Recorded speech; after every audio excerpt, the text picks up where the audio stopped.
आइए बच्चों स्टार्ट करते हैं रिवर्स चार्ज। रिवर्स चार्ज क्या होता है? अभी तक जितनी भी हमने डिस्कशन करी है उसमें हमने देखा कि जो पर्सन गुड्स सप्लाई कर रहा है वो अपने कस्टमर से इनवॉइस के साथ जीएसटी कलेक्ट करेगा और जीएसटी का जो भी अमाउंट वो कलेक्ट करेगा वो गवर्नमेंट को जमा करवाएगा subject to input tax credit जो उस पर अवेलेबल है। लेकिन रिवर्स चार्ज में प्रोसेस रिवर्स है, मतलब इसके अंदर जो जीएसटी है वो सप्लायर चार्ज नहीं करेगा, वो कस्टमर की ही ड्यूटी है। कस्टमर जो है अपनी जेब से, कस्टमर अपनी जेब से जीएसटी पे तो करता है, एज वेल एज इस बार उसको जमा भी करवाना है। ये ड्यूटी सप्लायर से हटाकर जब कस्टमर पे शिफ्ट कर दी जाती है उसको बोला जाता है reverse charge. Liability to pay tax on recipient of supply of goods और सर्विस। हमने देखो सबसे स्टार्टिंग में पढ़ा था कि दो चीजें होती हैं, एक होता है बर्डन। बर्डन तो अल्टीमेटली जो है वो कस्टमर पे रहता है, यस और नो, बट लायबिलिटी या जिसको हम बोल सकते हैं ड्यूटी टू पे टैक्स, तो ड्यूटी टू पे टैक्स भी अगर कस्टमर के ऊपर आ जाए सप्लायर पे ना हो, वैसे in normal course it is on supplier, but supplier को ना ये ड्यूटी देके अगर यही ड्यूटी कस्टमर को दे दी जाए तो हम बोलेंगे कि जीएसटी लग रहा है under the process of reverse charge. तो ये तो सर मतलब कस्टमर को ही जीएसटी भी देना है अपनी जेब से और वही गवर्नमेंट को जमा करवाएगा। जी हाँ, सप्लायर एकदम फ्री हो जाता है। जो सप्लायर है वो नॉर्मल इनवॉइस देगा, उस पर कोई वो जीएसटी चार्ज नहीं करेगा, सारी ड्यूटी कस्टमर की। In case of reverse charge, the burden as well as compliance requirement both are on the recipient of supply of goods or services. देखिए अभी आपके मन में बहुत डाउट आने शुरू हो गए होंगे, ये क्या है, कब होगा, कैसे होगा। Please control it. आप समझिए रिवर्स चार्ज है क्या, सिर्फ और कुछ नहीं। आपके जितने मन में डाउट आ रहे हैं वो आगे जितनी भी स्लाइड्स हैं देखो सब लिखे हुए हैं, आप चिंता ना करो। आप अभी सिर्फ इस चीज पे फोकस करिए कि एग्जैक्टली रिवर्स चार्ज है क्या। इन सिंपल वर्ड्स अभी तक हम जितना प्रोसेस पढ़ रहे थे उसमें सिर्फ बर्डन कस्टमर पे आ रहा था, अब जो है burden as well as compliance requirement दोनों जो है वो किसके ऊपर आएंगी, वो कस्टमर पे आएंगी। दैट इज कस्टमर को हम यहाँ पर बोल रहे हैं recipient of supply of goods और सर्विसेज। जो recipient of supply of goods और सर्विसेज है उसको हम यहाँ क्या बोल रहे हैं, कस्टमर। समझ में आया रिवर्स चार्ज क्या है? श्योर। अब किस केसेस में रिवर्स चार्ज एप्लीकेबल है, क्या उसके प्रोविजंस हैं, वो हम डिस्कस करेंगे। उससे पहले आप एक बार ये नोट डाउन कर लीजिए फास्ट। चलिए अब हम बात करते हैं कि रिवर्स चार्ज किन किन केसेस में लगता है। तो ब्रॉडली दो तरह के सिनेरियोज हैं जब रिवर्स चार्ज एप्लीकेबल होता है।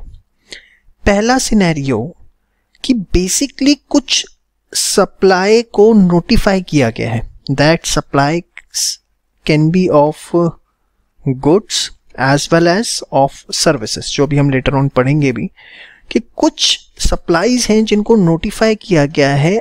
अगर कोई person following goods and services supply कर रहा है तो उस केस के अंदर जो रिसिपिएंट है ऑफ गुड्स एंड सर्विसेज उसको जो है जीएसटी पे करना पड़ेगा। First is dependent on the nature of supply and on nature of supplier.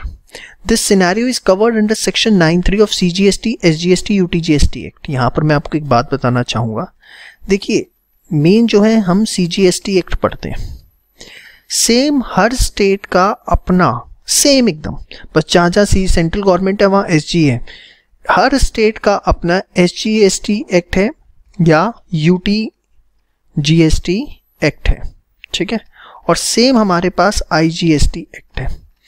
तो हमें लॉज में कंफ्यूज होने की जरूरत नहीं, हम जो भी प्रोविजन पढ़ते हैं वो सीजीएसटी एक्ट के पढ़ते हैं क्योंकि वो सिमिलर हैं सारे एक्ट के अंदर। समझ पाई बात? चलिए कम टू द पॉइंट। तो रिवर्स चार्ज कब एप्लीकेबल है? तो पहला सिनेरियो तो ये है कि गवर्नमेंट ने वाया नोटिफिकेशन कुछ सप्लाईज, जो गुड्स की भी हो सकती हैं और सर्विसेज की, उनको नोटिफाई किया है कि ये ऐसे गुड्स, सप्लाई ऑफ गुड्स और सर्विसेज हैं जिसमें रिवर्स चार्ज के बेसिस पे जीएसटी कलेक्ट किया जाएगा, जो हम लेटर ऑन पढ़ेंगे। सेकंड क्या है, इसको सिंपल वर्ड्स में अगर मैं समझाऊं, सपोज मिस्टर ए हैं, वो सर्विसेज दे रहे हैं मिस्टर बी को और उनका टर्नओवर जो है वो 20 लाख रुपए से कम है, या जो स्पेशल कैटेगरी के स्टेट्स हैं वहां पे 10 लाख होता है, आपको पता ही है। तो मिस्टर ए जो है वो सर्विसेज दे रहे हैं मिस्टर बी को जिनका टर्नओवर 20 लाख से कम है। तो कैन आई से कि मिस्टर ए एक अनरजिस्टर्ड सप्लायर है, उन्हें रजिस्टर करवाने की जरूरत नहीं है क्योंकि वो भी स्पेसिफाइड लिमिट उनकी क्रॉस नहीं हुई। तो कैन आई से कि अनरजिस्टर्ड सप्लायर सप्लाई कर रहा है रजिस्टर्ड सप्लायर को। मिस्टर बी जो है, लेट अस अज्यूम उनका जो टर्नओवर है वो 1 करोड़ के आसपास है, तो इनको तो जीएसटी देना पड़ता होगा। तो अगर अनरजिस्टर्ड सप्लायर सप्लाई कर रहा है रजिस्टर्ड सप्लायर को, mister B is a registered supplier under GST, ठीक है, तो उस केस के अंदर रिवर्स चार्ज एप्लीकेबल है। मतलब सपोज मिस्टर ए ने सर्विसेज दी मिस्टर बी को, सपोज मिस्टर ए जो है वो एसी की सर्विस ही करते हैं और मिस्टर बी का एक बिजनेस है, वो वहां पर आए, उन्होंने 10 एसी की सर्विस की और बिल बना दिया 5,000 रुपए का।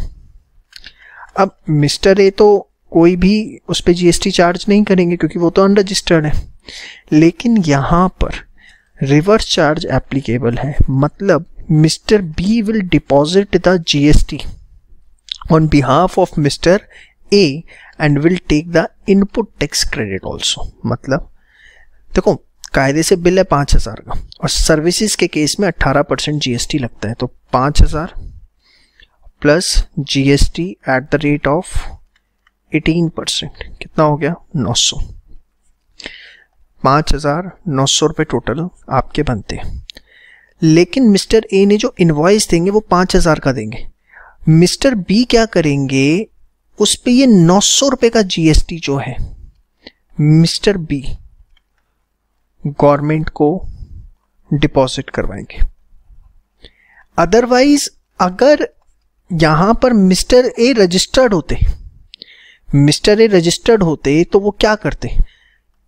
मिस्टर ए रजिस्टर्ड होते तो वो 5,900 का इनवॉइस देते। आप इस चीज को समझना बहुत इंपॉर्टेंट है। मैं एग्जांपल को सिंप्लीफाई कर रहा हूं आपके लिए। सपोज मिस्टर ए रजिस्टर्ड होते, सपोज, तो बिल होता 5,000 का, जीएसटी 18%। अभी मैंने इसे बाइफरकेट नहीं किया सीजीएसटी एसजीएसटी में, सुपर वैसे ही मान लिया 18%। तो बिल होता 5,000 का, जीएसटी होता 900। 5,900 रुपये जो है मिस्टर ए मिस्टर बी से लेते। ये सुनो, इस केस पे जो बी है उन्होंने 5,000 का बिल दिया, 900 रुपये का जीएसटी पे किया और जितना वो जीएसटी पे किया मिस्टर बी ने, उसका वो क्या ले सकते थे? Input tax credit. ये कब होता? अगर मिस्टर ए रजिस्टर्ड होते, बट यहां क्या है, मिस्टर ए अनरजिस्टर्ड है। तो अगर मिस्टर ए अनरजिस्टर्ड है तो वो बिल देंगे 5,000 रुपये का, मिस्टर बी उस पे जीएसटी को कंप्यूट करेंगे, जो कि कितना बन रहा है बताओ? 900 रुपये बन रहा है। मिस्टर बी की ये ड्यूटी है कि वो इसको जमा करवाएंगे गवर्नमेंट को। जो ड्यूटी मिस्टर ए की होती अगर वो रजिस्टर्ड होते, जो ड्यूटी मिस्टर ए की होती अगर वो रजिस्टर्ड होते, वो ड्यूटी हो गई मिस्टर बी की कि आपको जीएसटी कंप्यूट करना है। क्यों? क्योंकि आपने सर्विस ऐसे बंदे से ली जो अनरजिस्टर्ड है और कंप्यूट करके आपको ही ये गवर्नमेंट को जमा करवाना पड़ेगा। हाँ, आप इनपुट टैक्स क्रेडिट ले सकते हो जो आप वैसे लेते अगर मिस्टर ए रजिस्टर्ड सप्लायर होते। अब इस प्रोविजन का ना बड़ा डीप इंप्लीकेशन है। अगर आप समझने की कोशिश करें गवर्नमेंट ने प्रोविजन बनाया क्यों, इससे होगा क्या। देखो, मिस्टर बी के ऊपर कंप्लायंस रिक्वायरमेंट बढ़ गई।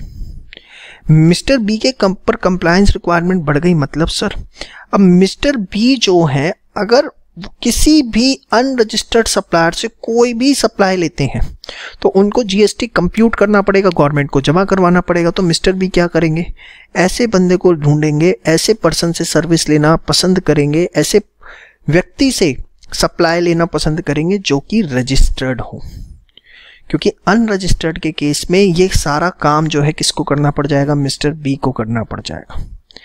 अब होगा क्या इससे, आप समझना गवर्नमेंट की कितनी ज़बरदस्त प्लानिंग है ये। इससे होगा ये, जितने व्यक्ति अनरजिस्टर्ड हैं जीएसटी के अंदर उनका काम धंधा कम होगा। भाई सीधी सी बात है ना, आपको मैं बड़ा सिंपल सा एग्जांपल देता हूँ। हमारा छोटा सा सेटअप है, अब कोई एसी की सर्विसेज करने आया या कंप्यूटर की सर्विसेज करने आया, कंप्यूटर की एएमसी ली हमने। अब हमने एएमसी ली अपने कंप्यूटर की और सामने वाला व्यक्ति जो है वो अनरजिस्टर्ड है, तो उसके बिहाफ पे जीसीएसटी मुझे कंप्यूट करके गवर्नमेंट को जमा करवाना है। तो मैं इतना बर्डन क्यों लूंगा, मैं तो कोई ऐसे बंदे को ढूंढूंगा जो जीएसटी रजिस्टर्ड हो, उससे सर्विसेज लूंगा कि भैया सीधा सीधा इनवॉइस थे और मैं अपना आईटीसी लूं। आप मेरी बात समझ रहे हैं? तो इससे होता क्या, इस प्रोविजन से क्या हो रहा है कि जितने भी अनरजिस्टर्ड सप्लायर हैं उनका काम धंधा अपने आप कम होगा, और जब उनका काम धंधा कम होगा तो वो ऑटोमेटिकली क्या करेंगे, रजिस्टर्ड होने की कोशिश करेंगे। सर उनका तो टर्नओवर ही 20 लाख से कम है, तो वो कैसे रजिस्टर हो सकते हैं? तो अब मैं आपको यहाँ बात बताना चाहूँगा कि ये तो गवर्नमेंट ने लिमिट लगा रखी है 20 लाख रुपए के टर्नओवर की या 10 लाख की, एज द केस में भी। लेकिन अगर कोई person from the very beginning, अगर कोई व्यक्ति फ्रॉम द वेरी बिगिनिंग अपने आप को जीएसटी में रजिस्टर करवाना चाहता है तो वो वॉलंटरी रजिस्टर करवा सकता है और जीएसटी कलेक्ट करना शुरू कर सकता है। समझ में आई बात? तो यहाँ पर आप देखो गवर्नमेंट ने एक ऐसा मैकेनिज्म रिवर्स चार्ज की वजह से तैयार कर दिया कि जो अनरजिस्टर्ड सप्लायर हैं वो ऑटोमेटिकली परेशान होना शुरू हो जाएंगे। क्यों परेशान होना शुरू हो जाएंगे? क्योंकि जब वो रजिस्टर्ड सप्लायर्स को सर्विस देंगे तो रजिस्टर्ड सप्लायर्स को दिक्कत आएगी, तो वो अनरजिस्टर्ड सप्लायर्स को अप्रोच ही नहीं करेंगे, वो ढूंढेंगे ही ऐसा व्यक्ति जो रजिस्टर्ड हो, और इनके ऊपर जो अनरजिस्टर्ड है एक प्रेशर क्रिएट होगा कि हमें भी अपने आप को जीएसटी में रजिस्टर करवाना चाहिए।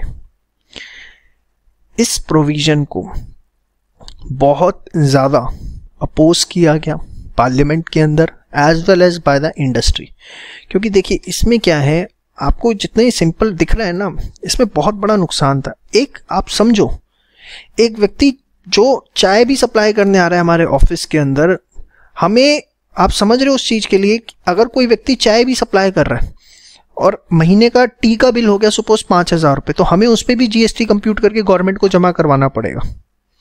आप मेरी बात समझ रहे? क्योंकि ये तो इतना वाइडर स्कोप है ना कि आप किसी, अरे सब कुछ छोड़िए, आप हाउसकीपिंग की सर्विसेज ले रहे हैं, आपने किसी व्यक्ति को रखा हुआ है जो आपका पूरे ऑफिस की क्लीनिंग करता है, पार्ट टाइम बेसिस पे आपको सर्विसेज दे रहा है, आपको उसके ऊपर भी जीएसटी कलेक्ट करना पड़ेगा, कंप्यूट करना पड़ेगा और गवर्नमेंट को जमा करवाना पड़ेगा। इस प्रोविजन की तो वाइडनेस आप समझ ही नहीं रहे कि हर वो व्यक्ति छोटे से छोटा जो किसी भी बिजनेस को सर्विस प्रोवाइड कर रहा है उसके ऊपर नहीं लगाई कॉम्प्लिकेशन, लगा दी किसके ऊपर, बिजनेसमैन के ऊपर कि बेटा जितने खर्चे हो रहे हैं ना तेरे बिजनेस के अंदर, लगा उसके ऊपर जीएसटी। सामने वाला नहीं लगा रहा, तुम लगाओ और गवर्नमेंट को जमा करवाओ, रिवर्स चार्ज लगा दिया। इसलिए इस प्रोविजन को इंडस्ट्री ने बहुत सख्त तरीके से अपोज किया, पार्लियामेंट में भी इसको बहुत बुरी तरीके से अपोज किया गया कि कोई भी अनरजिस्टर्ड सप्लायर अगर रजिस्टर्ड सप्लायर को सर्विस दे रहा है तो रिवर्स चार्ज एप्लीकेबल हुआ। इसका मतलब जो recipient of supply of goods और सर्विसेज है उसको जीएसटी कंप्यूट करके गवर्नमेंट को जमा करवाना पड़ेगा।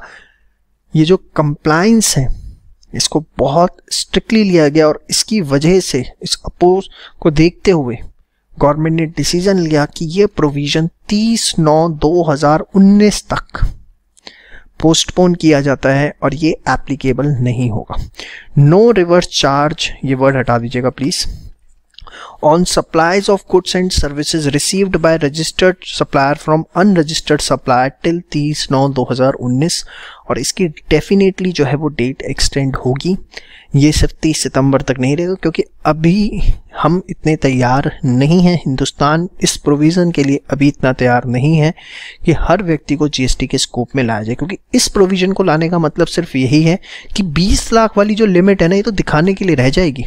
होगा ये कि वो हर व्यक्ति को, हर छोटे से छोटे बिजनेसमैन को, इवन जो चाय भी बेच रहा है, इवन कोई छोटी से छोटी सर्विसेज भी प्रोवाइड कर रहा है या गुड्स सप्लाई कर रहा है, उसको वो जीएसटी में लाना चाहते हैं इस प्रोविजन के थ्रू। और नहीं भी लाना चाहते तो आप देखो ना, जब मिस्टर बी 900 रुपये का जीएसटी कंप्यूट करेंगे और डिपार्टमेंट को जमा करवाएंगे कि उन्होंने मिस्टर ए से ये गुड्स या सर्विसेज लिए हैं और उस पर जीएसटी कंप्यूट करके वो रिवर्स चार्ज में जमा करवा रहे हैं, तो मिस्टर ए की डिटेल्स तो डिपार्टमेंट के साथ शेयर हो गई, सारी की सारी, पैन कार्ड नंबर, आधार कार्ड नंबर, वो तो सब चला गया जीएसटी डिपार्टमेंट में। मिस्टर ए का पूरा रिकॉर्ड ट्रैक चेक हो जाएगा कि भैया वेदर मिस्टर ए एक्चुअली में कितने के गुड्स एंड सर्विसेज पूरे साल में प्रोवाइड कर रहे हैं। तो बहुत डीप प्रोविजन है ये। अब आपको क्या पता होना चाहिए, डिस्कशन तो हम बहुत ज़्यादा घुस गए।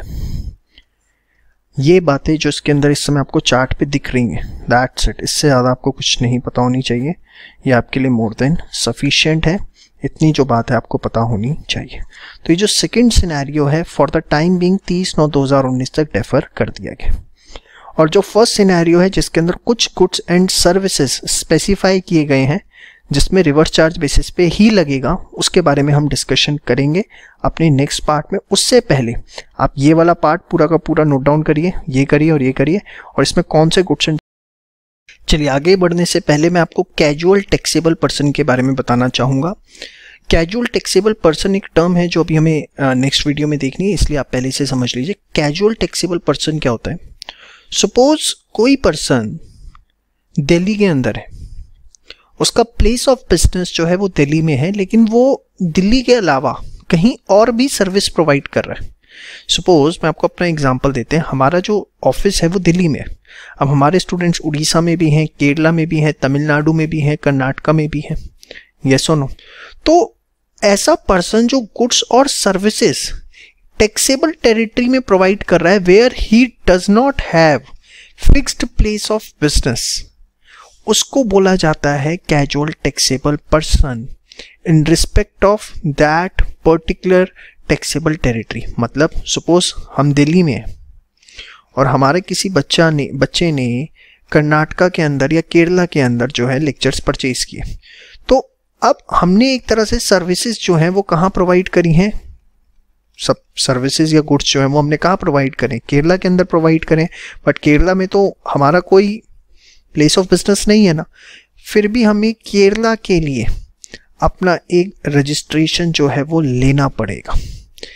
देखिए, जितने स्टेट्स में और जितने यूनियन टेरिटरीज में आप सर्विसेज प्रोवाइड कर रहे हैं, आपको हर स्टेट और हर यूनियन टेरिटरी का जीएसटी नंबर जो है वो लेना पड़ता है। अब जैसे आपको हम अपना एग्जांपल दें, हमारे पास 29 स्टेट्स के और सारे यूनियन टेरिटरीज के हमने जीएसटी नंबर ले रखे, क्योंकि स्टूडेंट तो हमारा कहीं से भी कुछ भी लेक्चर परचेज कर सकता है।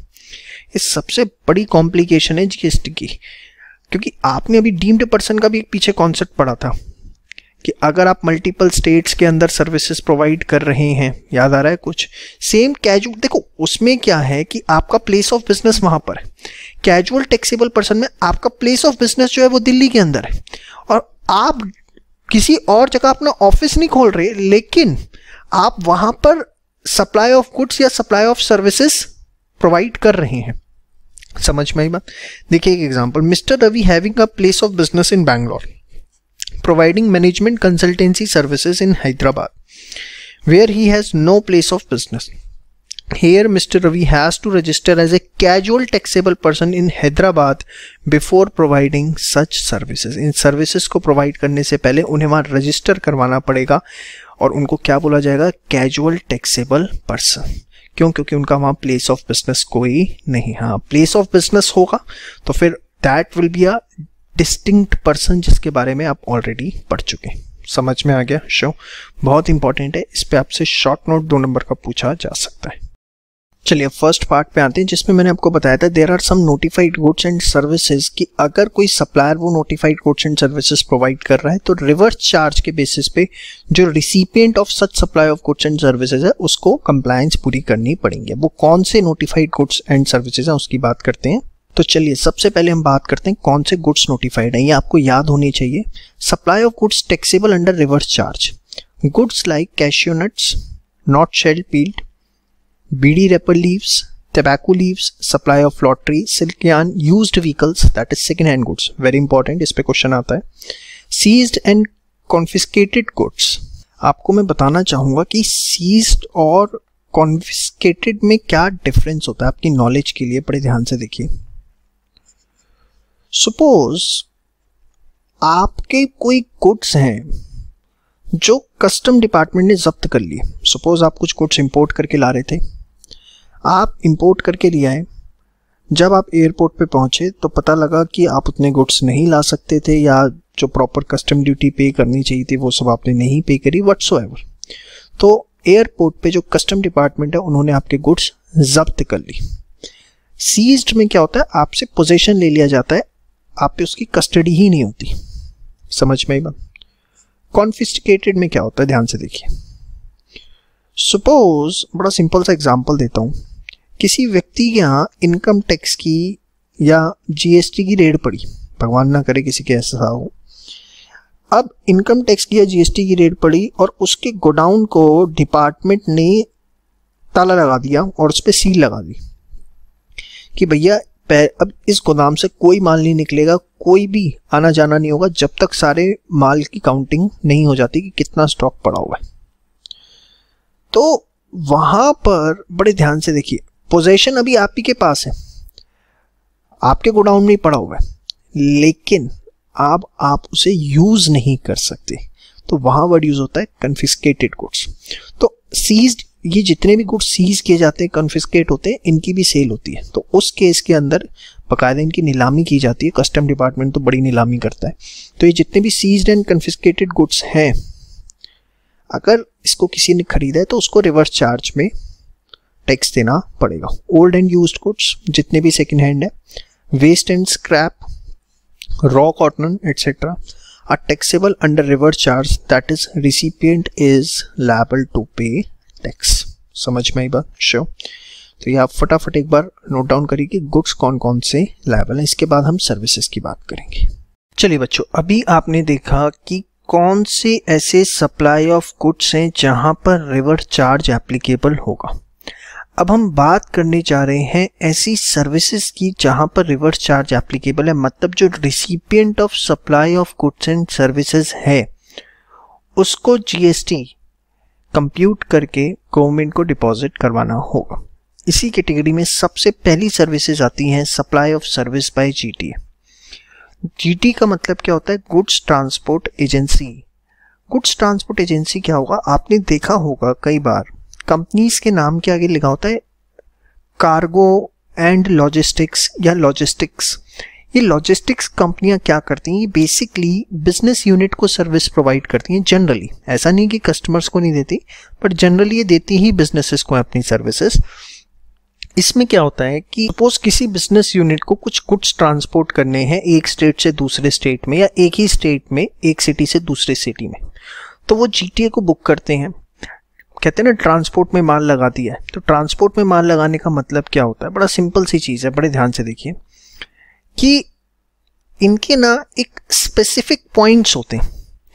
आप कभी देखेंगे तो आपके एरिया में कहीं ना कुछ ट्रांसपोर्ट एजेंसीज के कुछ स्पॉट्स होंगे, जैसे बस अड्डा होता है ना, रेलवे स्टेशन होता है, ऐसे ही ट्रांसपोर्ट कंपनीज के अपने स्पॉट होते हैं। ठीक है, एकदम सेम वे। जैसे आप देखो बस अड्डा, रेलवे स्टेशन और एयरपोर्ट, ये आपने सुने हैं डे टू डे उसमें, क्योंकि ये आपकी यूज़ की चीज़ है। शायद आपने जीटीए के ना सुने हो कि ट्रांसपोर्ट एजेंसी के जो स्पॉट्स होते हैं जहां पर माल ट्रांसपोर्ट में लगता है। अब क्या होता है, बड़े ध्यान से समझिए।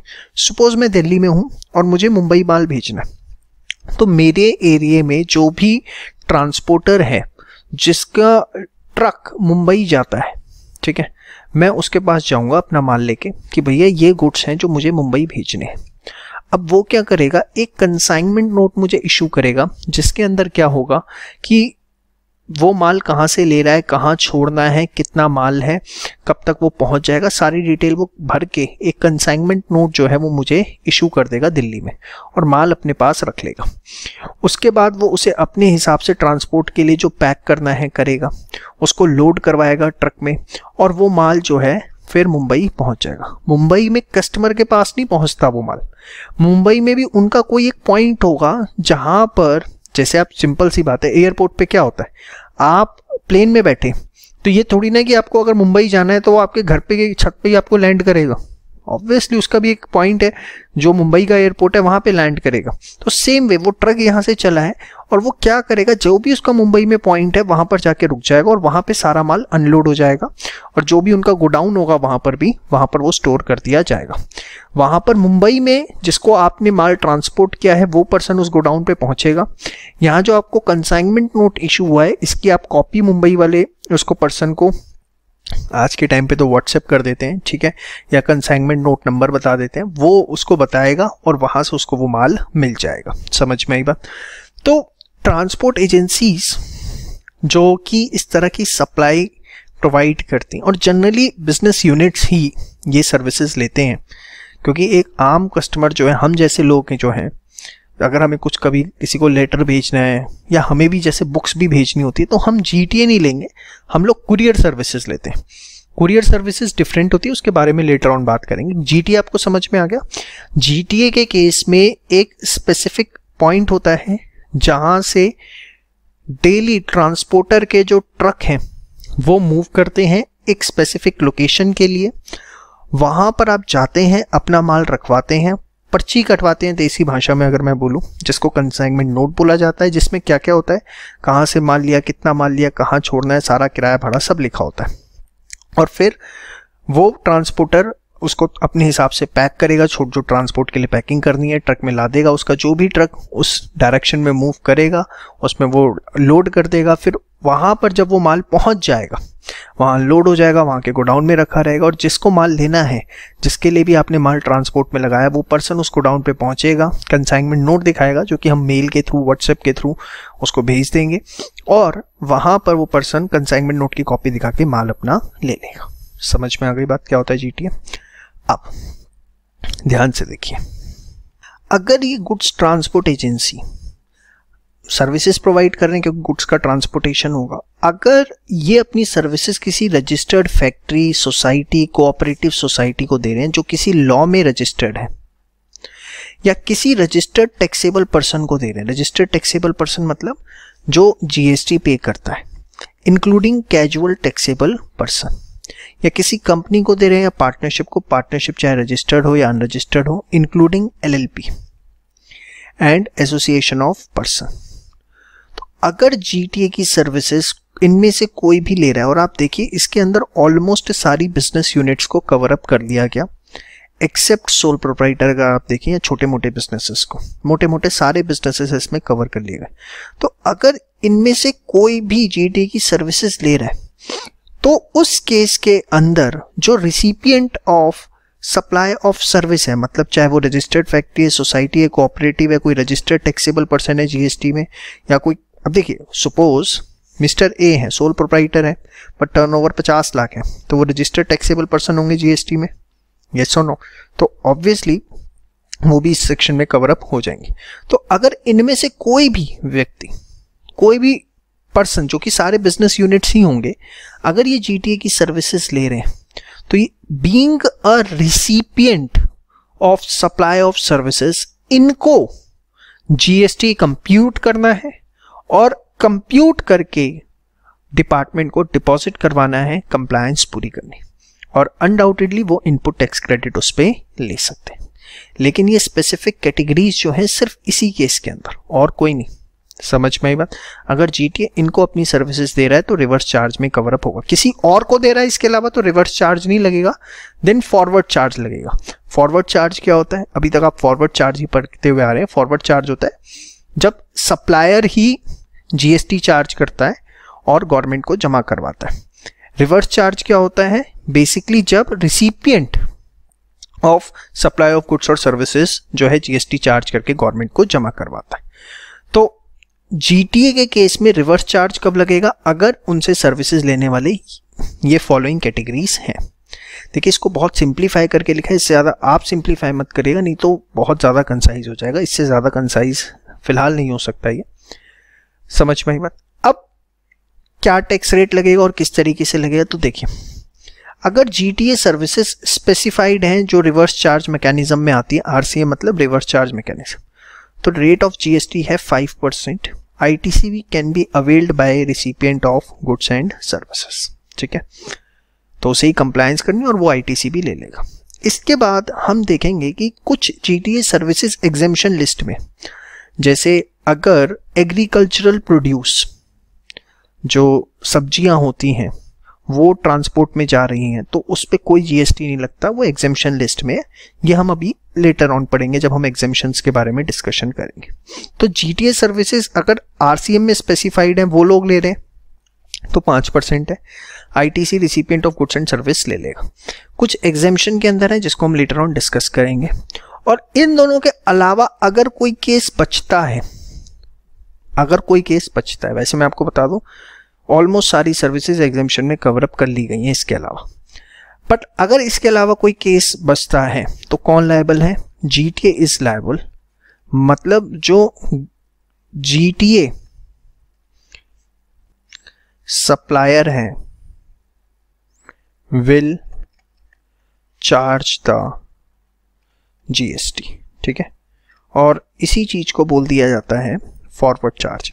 कहीं पर आप वर्ड देखो ना फॉरवर्ड चार्ज, तो घबरा मत जाना।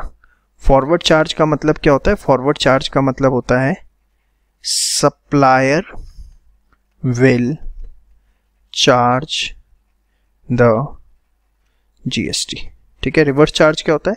Recipient of supply of goods और services will compute and deposit the GST to the department, ठीक है। चलिए, तो अगर इसके अलावा कोई और केस है तो उसमें जीटीए लेवल है, मतलब जो जीटीए सप्लायर है वही जीएसटी चार्ज करेगा। किस रेट से चार्ज करेगा? तो इसमें जीटीए सर्विस प्रोवाइडर को ऑप्शन दिया गया है कि अगर वो जीएसटी चार्ज कर रहा है तो वो किसी भी रेट से कर सकता है, 5% से या 12% से। डिपेंड करता है कि वो अपनी परचेजेस पर इनपुट टैक्स क्रेडिट लेना चाहता है या नहीं लेना चाहता। वो इनपुट टैक्स क्रेडिट नहीं लेना चाहता तो फिर 5% से चार्ज कर ले, और अगर वो इनपुट टैक्स क्रेडिट लेना चाहता है तो फिर 12% से चार्ज करे। ये क्या है सर? आईटीसी लेना चाहता। सपोज भाई जीटीए है, अपने ट्रकों की सर्विस करवाता होगा, हाँ या ना, या अपने ट्रक में कोई सामान भी लगता होगा छोटा मोटा, उसका भी ऑफिस होगा, वहाँ पे भी कुछ परचेजेस होती होंगी, तो वो परचेजेस पे या जो भी सर्विसेज लेता होगा उस पर जीएसटी पे करता होगा। तो अगर वो उनका इनपुट टैक्स क्रेडिट लेना नहीं चाहता तो फिर तो उसे 5% चार्ज करना है अपने आगे कस्टमर से भी, लेकिन अगर वो उनका इनपुट टैक्स क्रेडिट ले रहा है तो फिर वो 12% से चार्ज करेगा। एक्चुअली अदर केस से ज़्यादा ये आपके लिए इंपॉर्टेंट है कि वो आईटीसी ले रहा है या नहीं ले रहा, उसके हिसाब से रेट। ये सिर्फ जीटीए को ये बेनिफिट फिलहाल दिया हुआ है, ये आपको पता होना चाहिए। समझ में आई बात? श्योर। तो आपको कुछ नहीं करना, ये पूरा नोट डाउन करिए, उसके बाद ये आप पूरा नोट डाउन करिए जो आपको चार्ट बना के दिया है, ठीक है। तो पहली सर्विस आपने पढ़ी जो रिवर्स चार्ज के अंदर कवर अप होती है, that is the supply of service by GT, और सबसे ज़्यादा इंपॉर्टेंट ही यही है। सारी सर्विसेज एक तरफ और इकलौती है एक तरफ, बाकी 9 में कुछ भी नहीं है। ये सबसे ज़्यादा मेन है, इसको बड़े ध्यान से करिएगा, मेजर चांसेस होते हैं इस पर क्वेश्चन आने के। चलिए आइए बाकी सर्विसेज की बात करते हैं। Services by advocates to any business, अगर वो किसी भी बिजनेस को सर्विसेज प्रोवाइड कर रहे हैं जो कि लोकेटेड है टैक्सेबल टेरिटरी के अंदर, तो वहां पर रिवर्स चार्ज लगेगा। मतलब जो बिजनेस यूनिट है उसको जीएसटी कंप्यूट करना है। अच्छा ठीक है, मुझे पता है, लाइन याद हो गई अब आपको। तो services by advocate to any business, हाँ, अगर वो क्लाइंट को सर्विस प्रोवाइड कर रहे हैं एडवोकेट, तो उस केस के अंदर क्लाइंट मतलब जो हाउस होल्ड है, बिजनेस नहीं है, किसी हाउस होल्ड को अपनी सर्विसेज दे रहे हैं, तो उस केस के अंदर advocate will charge the GST. But अगर वो किसी बिजनेस यूनिट को दे रहे हैं जो कि किसी टैक्सेबल टेरिटरी मतलब इंडिया में ही है, इसमें फॉर्म ऑफ एडवोकेट्स भी आएगी, ठीक है। तो उस केस के अंदर रिवर्स चार्ज लगेगा। इसके बाद अगर हम बात करें तो अगर कोई आर्बिट्रल ट्रिब्यूनल सर्विसेज दे रही है बिजनेस एंटिटी को, आर्बिट्रल ट्रिब्यूनल कई बार जो बिजनेस एग्रीमेंट्स होते हैं, सपोज मिस्टर ए गुड्स के सप्लायर हैं और वो सपोज किसी बिजनेस को से रिलायंस लिमिटेड को गुड्स सप्लाई कर रहे हैं, तो जब ये सप्लाई कर रहे हैं इनके बीच में कोई कॉन्ट्रैक्ट हुआ, कोई एग्रीमेंट हुआ, तो उसमें लिख दिया जाता है कई बार कि अगर हमारे बीच में कोई डिस्प्यूट होता है तो सीधे हम कोर्ट में नहीं जाएंगे, हम पहले किसी आर्बिट्रल ट्रिब्यूनल में जाएंगे। आर्बिट्रल ट्रिब्यूनल क्या होते हैं? बेसिकली इनका काम होता है कि दोनों पार्टीज के बीच में जो डिसएग्रीमेंट हुआ है उसके लिए कोई मिडवे निकालना, उस पर अपना ओपिनियन देना और दोनों पार्टीज को सेटिस्फाई करना। हाँ, सपोज ए और रिलायंस लिमिटेड में एग्रीमेंट हुआ, उसमें लिखा हुआ है कि इनके बीच में कोई भी डिस्प्यूट हुआ तो firstly they will approach the arbitral tribunal. कहाँ की आर्बिट्रल ट्रिब्यूनल होगी? बहुत सारी इंडिया में आर्बिट्रल ट्रिब्यूनल होती हैं जो फीस चार्ज करती हैं और बेसिकली उसके अंदर जो रिटायर्ड जजेस होते हैं या बहुत सीनियर लॉयर्स होते हैं वो बैठते हैं, वो दोनों पार्टीज को सुनते हैं और अपना ओपिनियन दोनों के बीच में एक मिडवे निकालते हैं कि क्या होना चाहिए। हाँ, अगर किसी भी पार्टी को ये लगता है कि नहीं आर्बिट्रल ट्रिब्यूनल ने हमारे फेवर में डिसीजन नहीं दिया या सही तरीका नहीं बताया या गलत है, तो thereafter they can go to the court. ये नहीं है कि आप आर्बिट्रल ट्रिब्यूनल में जा रहे हो तो कोर्ट में नहीं जा सकते। बस कई बार ये होता है कि कोर्ट में जाके हम सीधे टाइम वेस्ट नहीं करेंगे, पहले हम आर्बिट्रल ट्रिब्यूनल में जाएंगे और हमारा अगर वहां पे कॉमन डिसीजन नहीं निकलता है then we will approach to the court. तो आजकल बिजनेसेस में, बड़े बिजनेसेस में ये बड़ी कॉमन चीज है। तो जो भी आर्बिट्रल ट्रिब्यूनल सर्विसेज दे रही है बिजनेस एंटिटी को, वो बेसिकली उस केस के अंदर रिवर्स चार्ज लगेगा। मतलब जो बिजनेस एंटिटी है जिसने आर्बिट्रल ट्रिब्यूनल की सर्विस ली है वो जीएसटी चार्ज करेगी और गवर्नमेंट को जमा करवाएगी। समझ में आई बात? श्योर? जितना बताया सिर्फ इतना याद रखना है, ज्यादा कुछ नहीं करना। इसके बाद सेंट्रल गवर्नमेंट, स्टेट गवर्नमेंट या यूनियन टेरिटरी किसी भी बिजनेस एंटिटी को कोई भी सर्विस दे रहे हैं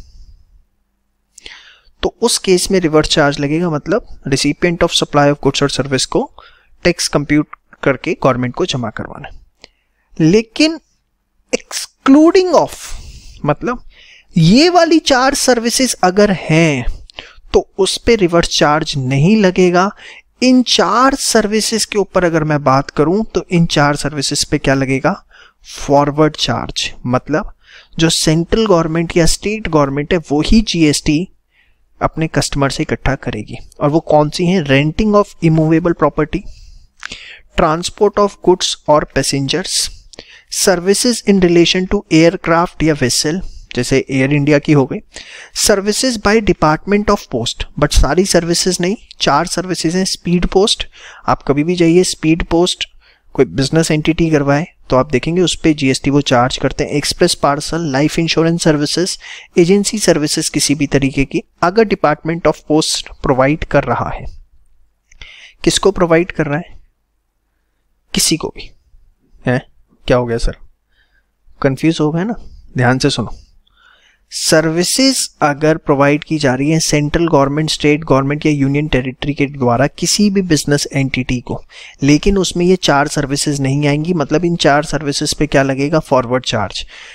कौन सी सर्विसेज है? रेंटिंग ऑफ इमूवेबल प्रॉपर्टी, मतलब सेंट्रल गवर्नमेंट ने कोई बिल्डिंग अपनी किराए पे दी रिलायंस को, ठीक है, तो वहां पर सेंट्रल गवर्नमेंट को ही जीएसटी चार्ज करना है। ट्रांसपोर्ट ऑफ गुड्स और पैसेंजर्स, सेंट्रल गवर्नमेंट का कोई transport of goods and passenger की किसी भी तरह की कोई सर्विसेज अगर वो दे रही है कोई भी बिजनेस एंटिटी को तो वहां पे भी रिवर्स चार्ज नहीं लगेगा। इसके बाद सर्विस, अब मालगाड़ियां चलती हैं सारी की सारी, तो वो भी तो ट्रांसपोर्ट ऑफ गुड्स हुआ, बिजनेस एंटिटी को ही तो जाती है वो service. Service in relation to aircraft और वेसल, एयरक्राफ्ट जैसे एयर इंडिया हो गया, उससे रिलेटेड कोई भी सर्विस बिजनेस एंटिटी को दी जा रही है, central government will charge the GST.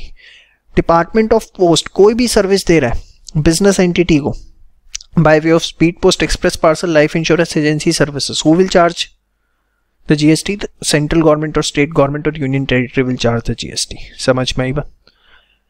हाँ, लेकिन अगर डिपार्टमेंट ऑफ पोस्ट सर्विस दे रहा है other than central government, state government, union territory और लोकल अथॉरिटी, मतलब देखिए डिपार्टमेंट ऑफ पोस्ट ये 4 सर्विसेज दे रहा है तो फॉरवर्ड चार्ज ही लगेगा, लेकिन सच बताऊं अगर यही वो services central government, state government, union territory, local authority को देता है तो उस पर जीएसटी ही नहीं लगता।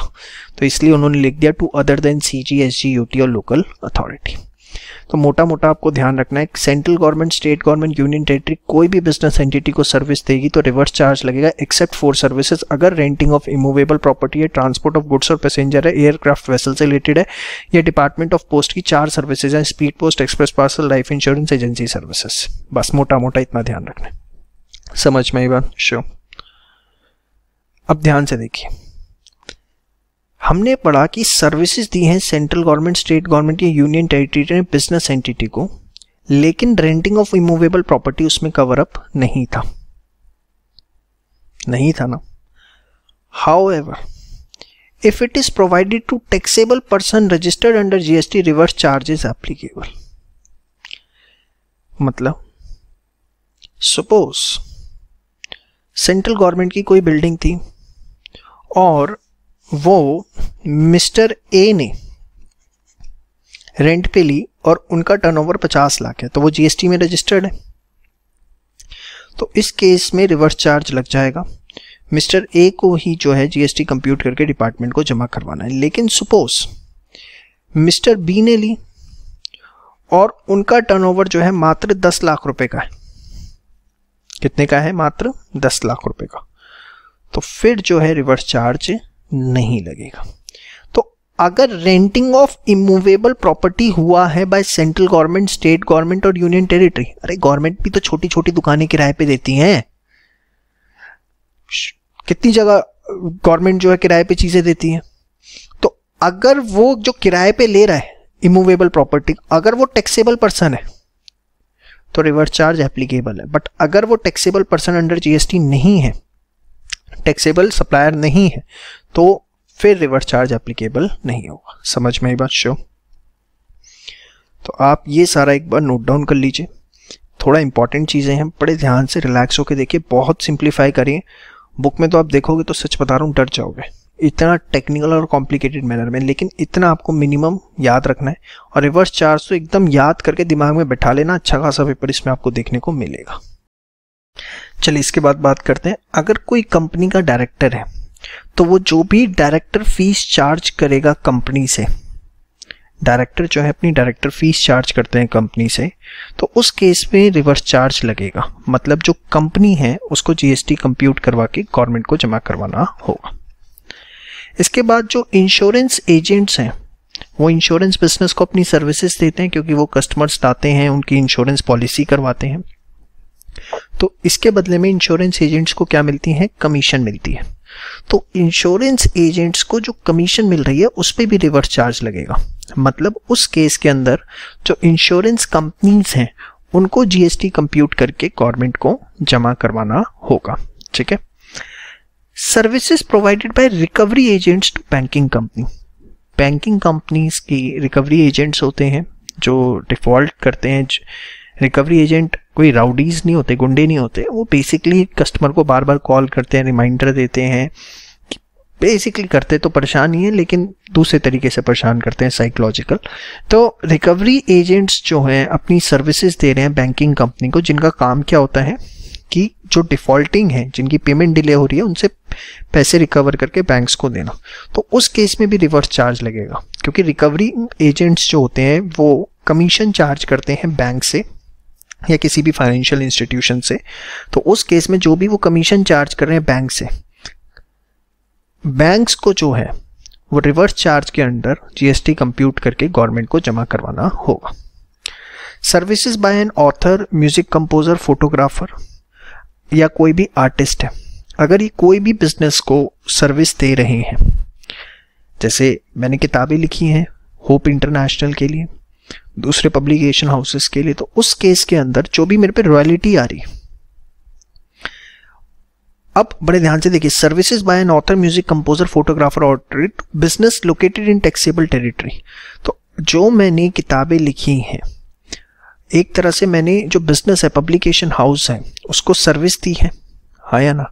सर्विस लेने वाला कौन है? रिसीप्ट कौन कर रहा है? Publication house. तो पब्लिकेशन हाउस जो है उसको जीएसटी कंप्यूट करना है और कंप्यूट करके गवर्नमेंट को जमा करवाना है। तो author, music composer, photographer, artist, ये अगर सर्विसेज दे रहे हैं तो जिसको ये बिजनेस, जिस भी बिजनेस को ये सर्विस दे रहे हैं, जैसे कोई म्यूजिक कंपोजर है वो किसी म्यूजिक कंपनी को दे रहा है, टी सीरीज को अपनी सर्विस दे रहा है, हिमेश रेशमिया या सोनू निगम ने टी सीरीज को सर्विस दी, तो टी सीरीज जो है वो जीएसटी कंप्यूट करेगी और गवर्नमेंट को जमा करवाएगी।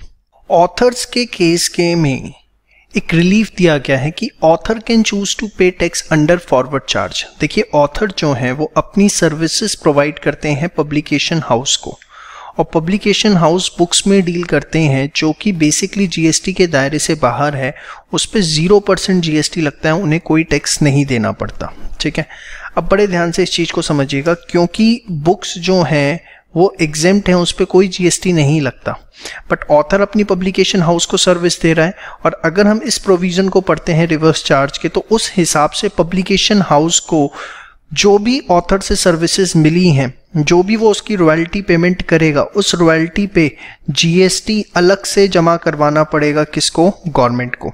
और अगर जीएसटी जमा करवाना है तो जीएसटी लेना पड़ेगा।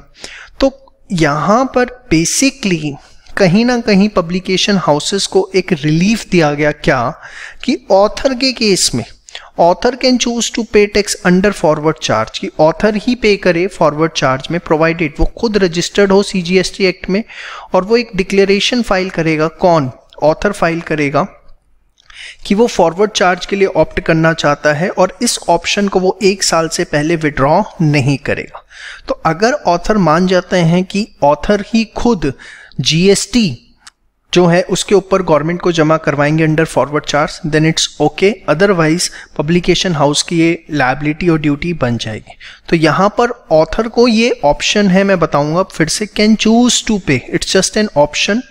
और अगर ऑथर ऐसा नहीं करता है तो फिर पब्लिकेशन हाउस को तो उस पर जीएसटी कलेक्ट करना जो है वो गवर्नमेंट को जमा करवाना ही पड़ेगा अंडर रिवर्स चार्ज।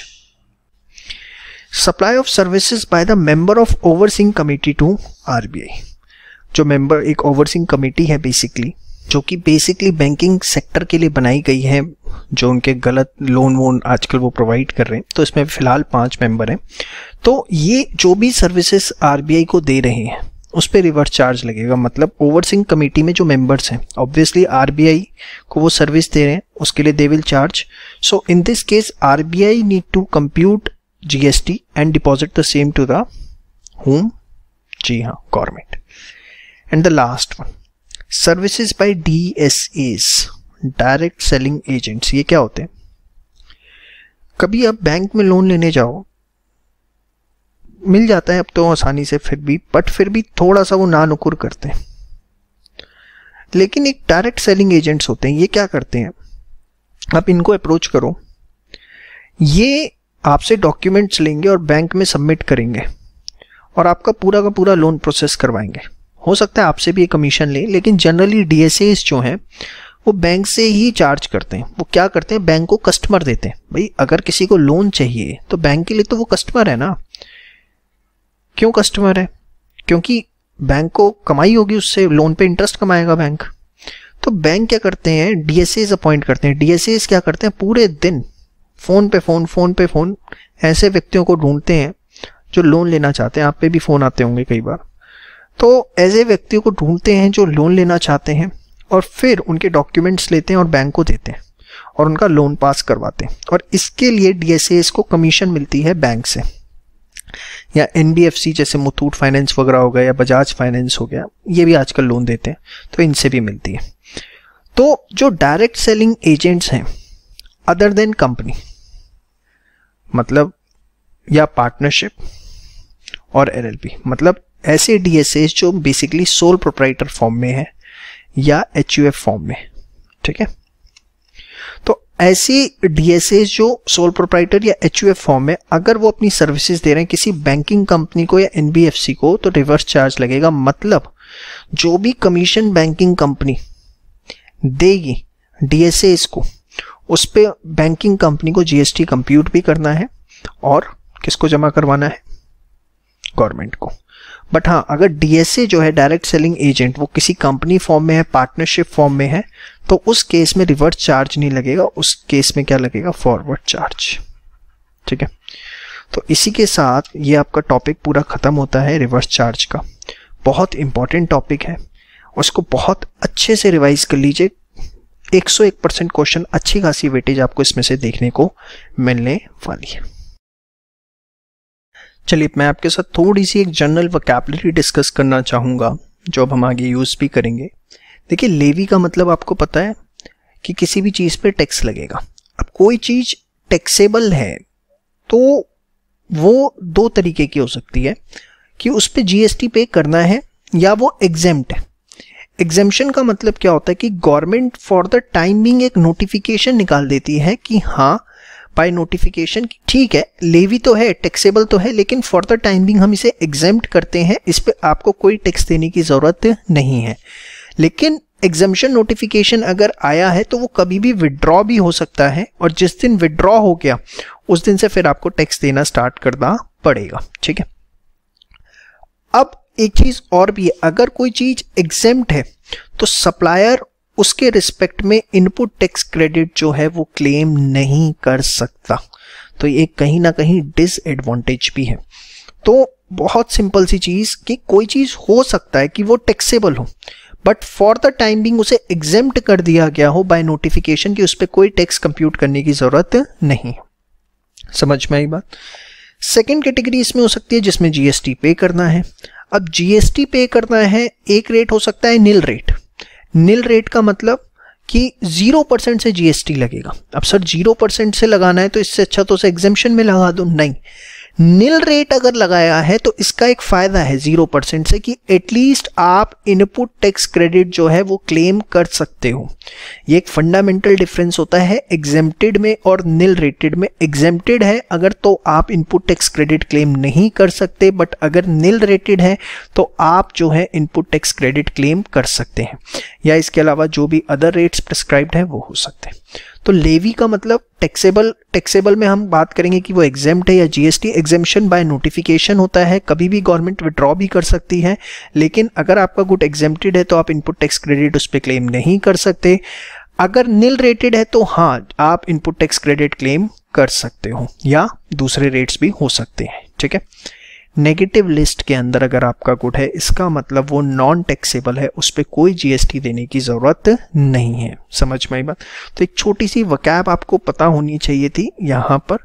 होपफुली आपको ये समझ में आ गया। इसको आप कहीं नोट डाउन कर लीजिएगा। अब आगे ये वर्ड्स यूज होंगे तो आपको किसी प्रकार की कोई दिक्कत नहीं आनी चाहिए। चलिए, अब कुछ अमेंडमेंट्स आई हैं रिवर्स चार्ज के अंदर, उसकी बात करते हैं। देखिए, अमेंडमेंट्स बहुत इंपॉर्टेंट होती हैं और आपके एग्जाम के अंदर कई बार लगभग 50% तक पेपर अमेंडमेंट में से आ जाता है। तो बड़े ध्यान से देखिएगा क्या अमेंडमेंट है। सबसे पहले हमने देखा था कि रिवर्स चार्ज जो है दो केसेस में होता है। सबसे पहले कि कुछ गुड्स या सर्विसेज की जो सप्लाई है वो स्पेसिफाई कर दिया जाए, जिसमें हमने पूरी एक लिस्ट पढ़ी थी। सेकंड था कि अगर कोई अनरजिस्टर्ड सप्लायर सप्लाई दे रहा है किसी रजिस्टर्ड सप्लायर को, यही हमने पढ़ा था।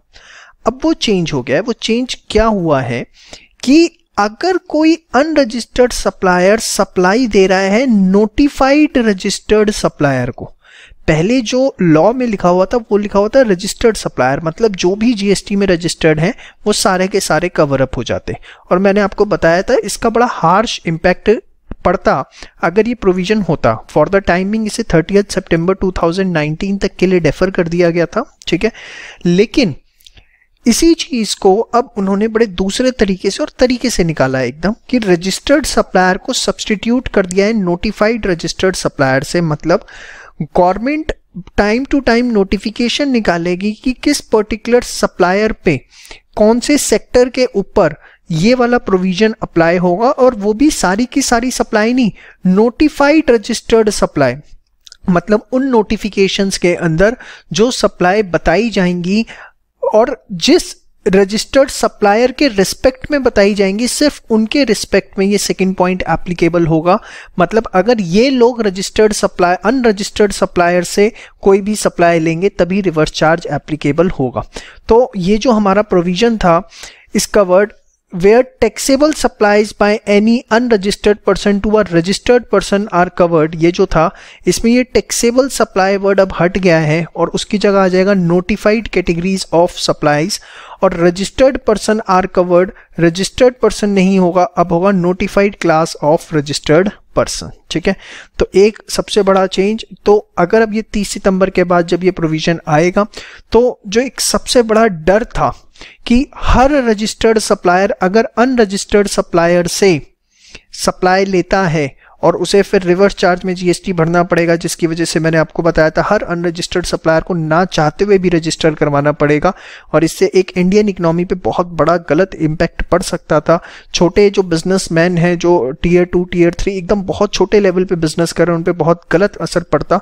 उस चीज को कहीं ना कहीं ओवरकम किया है कि सिर्फ नोटिफाइड रजिस्टर्ड सप्लायर जिनका नोटिफिकेशन में नाम होगा, और वो भी जो नोटिफाइड रजिस्टर्ड सप्लाई है। तो बहुत ही इंपॉर्टेंट अमेंडमेंट। ठीक है, इसके बाद जो इसमें नेक्स्ट अमेंडमेंट है, हमने देखा था कि अगर जीटी अपनी सर्विसेज देता है किसी भी रजिस्टर्ड टैक्सेबल पर्सन को तो उस केस के अंदर रिवर्स चार्ज लगेगा। बट अगर ये रजिस्टर्ड टैक्सेबल पर्सन कोई गवर्नमेंट डिपार्टमेंट है, चाहे स्टेट गवर्नमेंट का है, चाहे सेंट्रल गवर्नमेंट का है, यूनियन टेरिटरी का, या कोई लोकल अथॉरिटी है या गवर्नमेंट एजेंसी है जो रजिस्टर्ड है under section 51 of CGST act, उस पे रिवर्स चार्ज अप्लाई नहीं होगा। एक्चुअली क्या है, जैसे टैक्स के अंदर इनकम टैक्स में टीडीएस का कॉन्सेप्ट होता है, सेम वे हमारे पास वैट के अंदर, जब वैट हुआ करता था पहले जीएसटी से पहले, तो टीडीएस का कॉन्सेप्ट होता था। आपको पता है टीडीएस क्या होता है कि जो सोर्स ऑफ इनकम है वहीं डिडक्ट कर लिया जाए।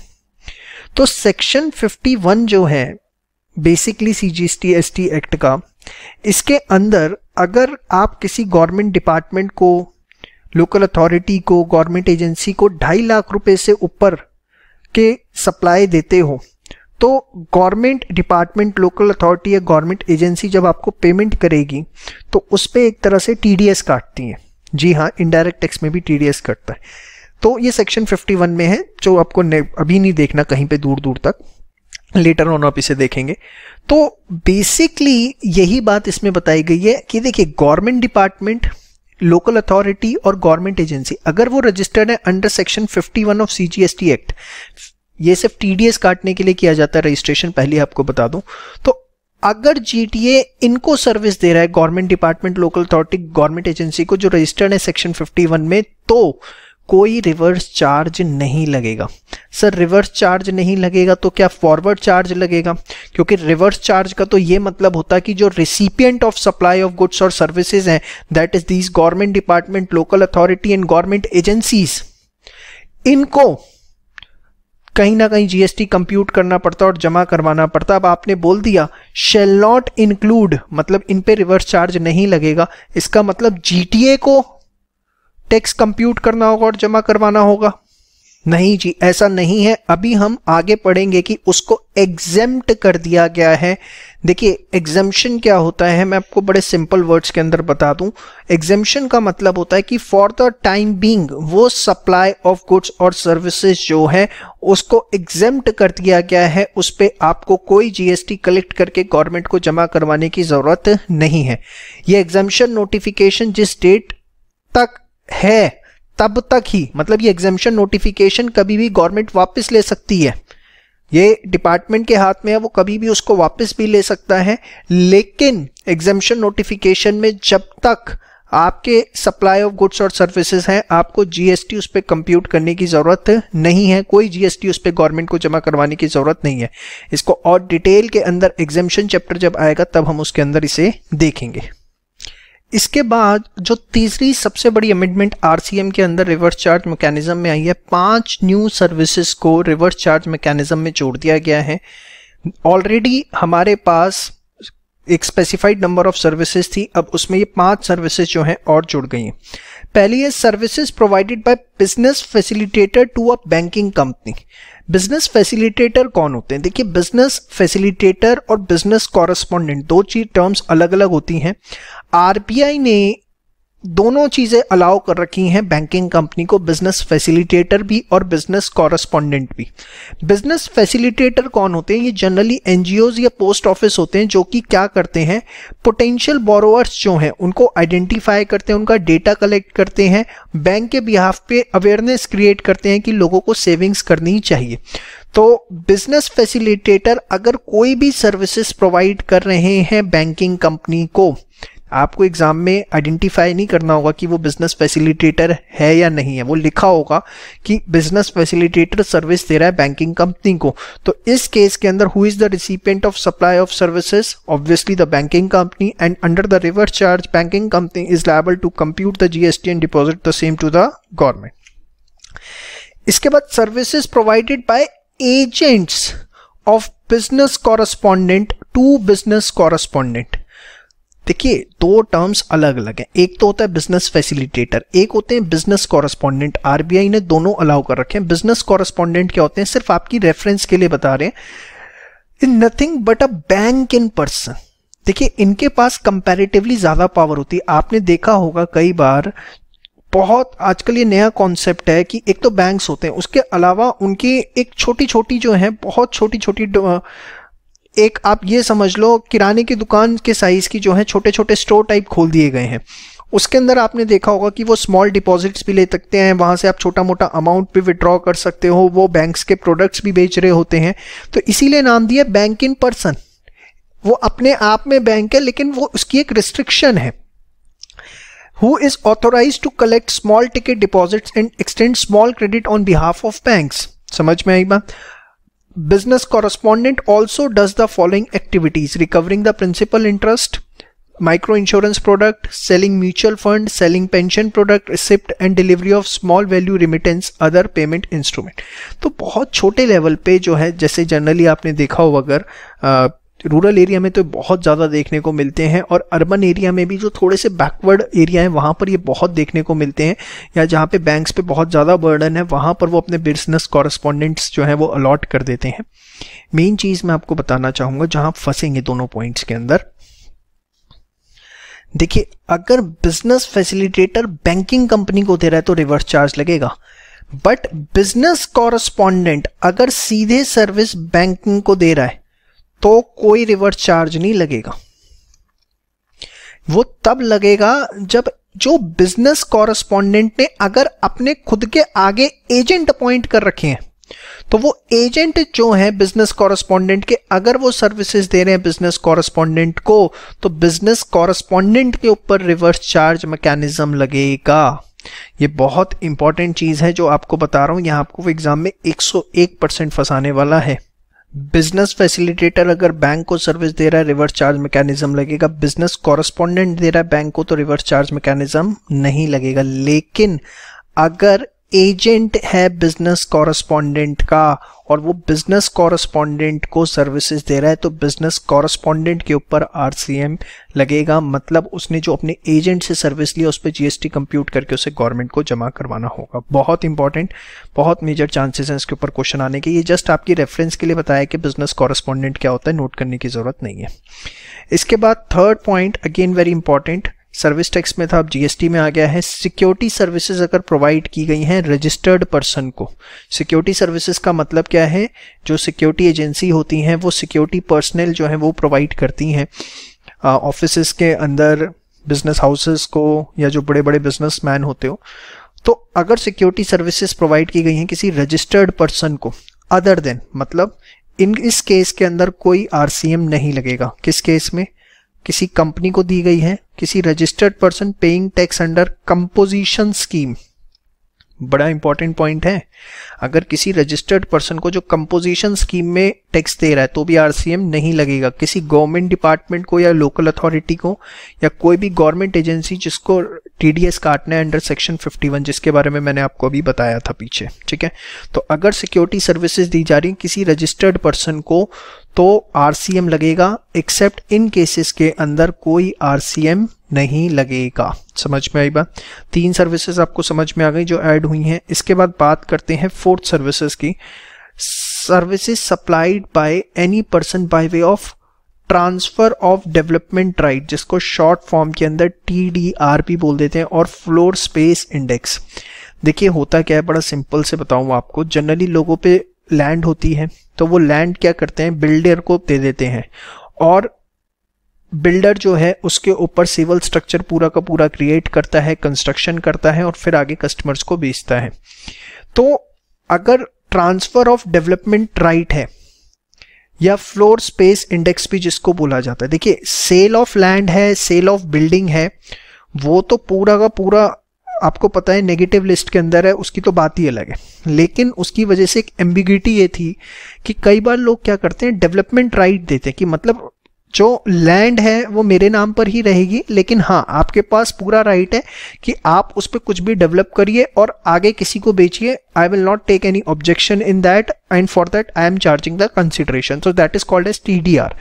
तो अगर ट्रांसफर ऑफ डेवलपमेंट राइट किया है, आपने अपनी लैंड किसी के साथ शेयर करी है, promoter provides land for construction of civil structure to developer, builder, construction company etcetera, तो वो भी रिवर्स चार्ज मैकेनिज्म के अंदर कवर अप होता है।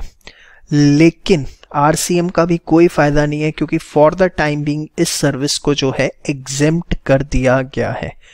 बस अभी आपको ये पता होना चाहिए कि 1 मार्क का क्वेश्चन पूछ सकते हैं कि अगर सर्विसेज सप्लाई की है bye any person by way of transfer of development right और फ्लोर स्पेस इंडेक्स, तो वो RCM में आएगा। इसको ठीक कर लीजिएगा, यहां पर ना एनी पर्सन आएगा, प्रमोटर नहीं आएगा, make it correct. Any person provide land for construction of civil structure और developer, builder, construction company etcetera, ठीक है। तो अच्छा, अब RCM लगता है, इसका मतलब क्या है कि जिसको भी आप दे रहे हो, जो भी उस प्रोजेक्ट को स्टार्ट कर रहा है, उसको जो है वो रिसिपिएंट हुआ तो ऑब्वियसली उसको GST कंप्यूट करके जमा करवाना पड़ेगा। सेम वे जो सबसे 5th पॉइंट आया है, again a major amendment, long term lease of land, अगर 30 साल या उससे ज्यादा के लिए जमीन लीज पे दी जाती है to any person against consideration, तो वो भी RCM है, मतलब जिसको आपने दी है वो GST उस पर कंप्यूट करेगा, गवर्नमेंट को जमा करवाएगा। लेकिन 4th और 5th जो सर्विसेज हैं, अगेन इसको एग्जेम्पशन नोटिफिकेशन में डाल दिया गया है। Supply of TDR FSI long term lease of land by a land owner to a developer exempt from GST। तो 4th और 5th जो है वो टाइम बीइंग exempt है, कोई उस पर टैक्स देने की जरूरत नहीं है। लेकिन 1st, 2nd, 3rd जो है वो exempt नहीं है, उस पर RCM लगेगा। Renting of motor vehicle to a body corporate, अगर कंपनी को मोटर व्हीकल रेंट पे दिया गया, मोटर व्हीकल में हर चीज आ जाती है, गाड़ी, ट्रक, टेम्पो। भाई कंपनीज जो होती हैं उनको गुड्स ट्रांसपोर्ट करने के लिए मोटर व्हीकल ऑन रेंट लेती हैं, अपने एम्प्लॉइज को कैब फैसिलिटी हो सकता है प्रोवाइड कर रही हूँ, तो कुछ भी। Renting of motor vehicle to a body corporate और by person other than body corporate, मतलब जो सप्लायर ऑफ सर्विस है वो बॉडी कॉर्पोरेट नहीं होना चाहिए। सप्लायर ऑफ सर्विस जो है वो या तो इंडिविजुअल हो, HUF हो, पार्टनरशिप हो, LLP हो, सब चलेगा, लेकिन अदर देन बॉडी कॉर्पोरेट होना चाहिए। तो उस केस के अंदर रिवर्स चार्ज लगेगा, मतलब बॉडी कॉर्पोरेट जो है वो रिसिपिएंट ऑफ सर्विस है, तो वो अंडर रिवर्स चार्ज जो है उस पर GST गवर्नमेंट को डिपॉजिट करवाएगी। इसमें एक छोटी सी कंडीशन ये रखी है कि जो सप्लायर ऑफ सर्विस है वो भी रजिस्टर्ड है, लेकिन paying CGST eight the rate of 2.5% on renting of motor vehicle with ITC only on input service in same line of business. देखिए ज्यादा अच्छा तो ये आपको इनपुट वाले चैप्टर में समझ में आता है, लेकिन मैं थोड़ा सा आपको बता दूं। Paying CGST eight the rate of 2.5%, तो CGST 2.5 है तो SGST भी सेम होगा, मतलब टोटल रेट GST का क्या हो गया 5%। मतलब वो जो सप्लायर ऑफ सर्विस है वो रजिस्टर्ड है और वो 5% से GST पे कर रहा है अपनी service renting of motor vehicle पे, और इनपुट टैक्स क्रेडिट वो सिर्फ किस पे ले रहा है, इनपुट सर्विसेज पे ले रहा है in the same line of business. मतलब देखो हो सकता है ये सप्लायर ऑफ सर्विस जो है वो 2 तरह के इनपुट्स यूज करता हो, एक इनपुट गुड्स और एक इनपुट सर्विसेज। ये क्या है सर, मैं आपको छोटे से एग्जांपल से समझाता हूं, ध्यान से देखिए।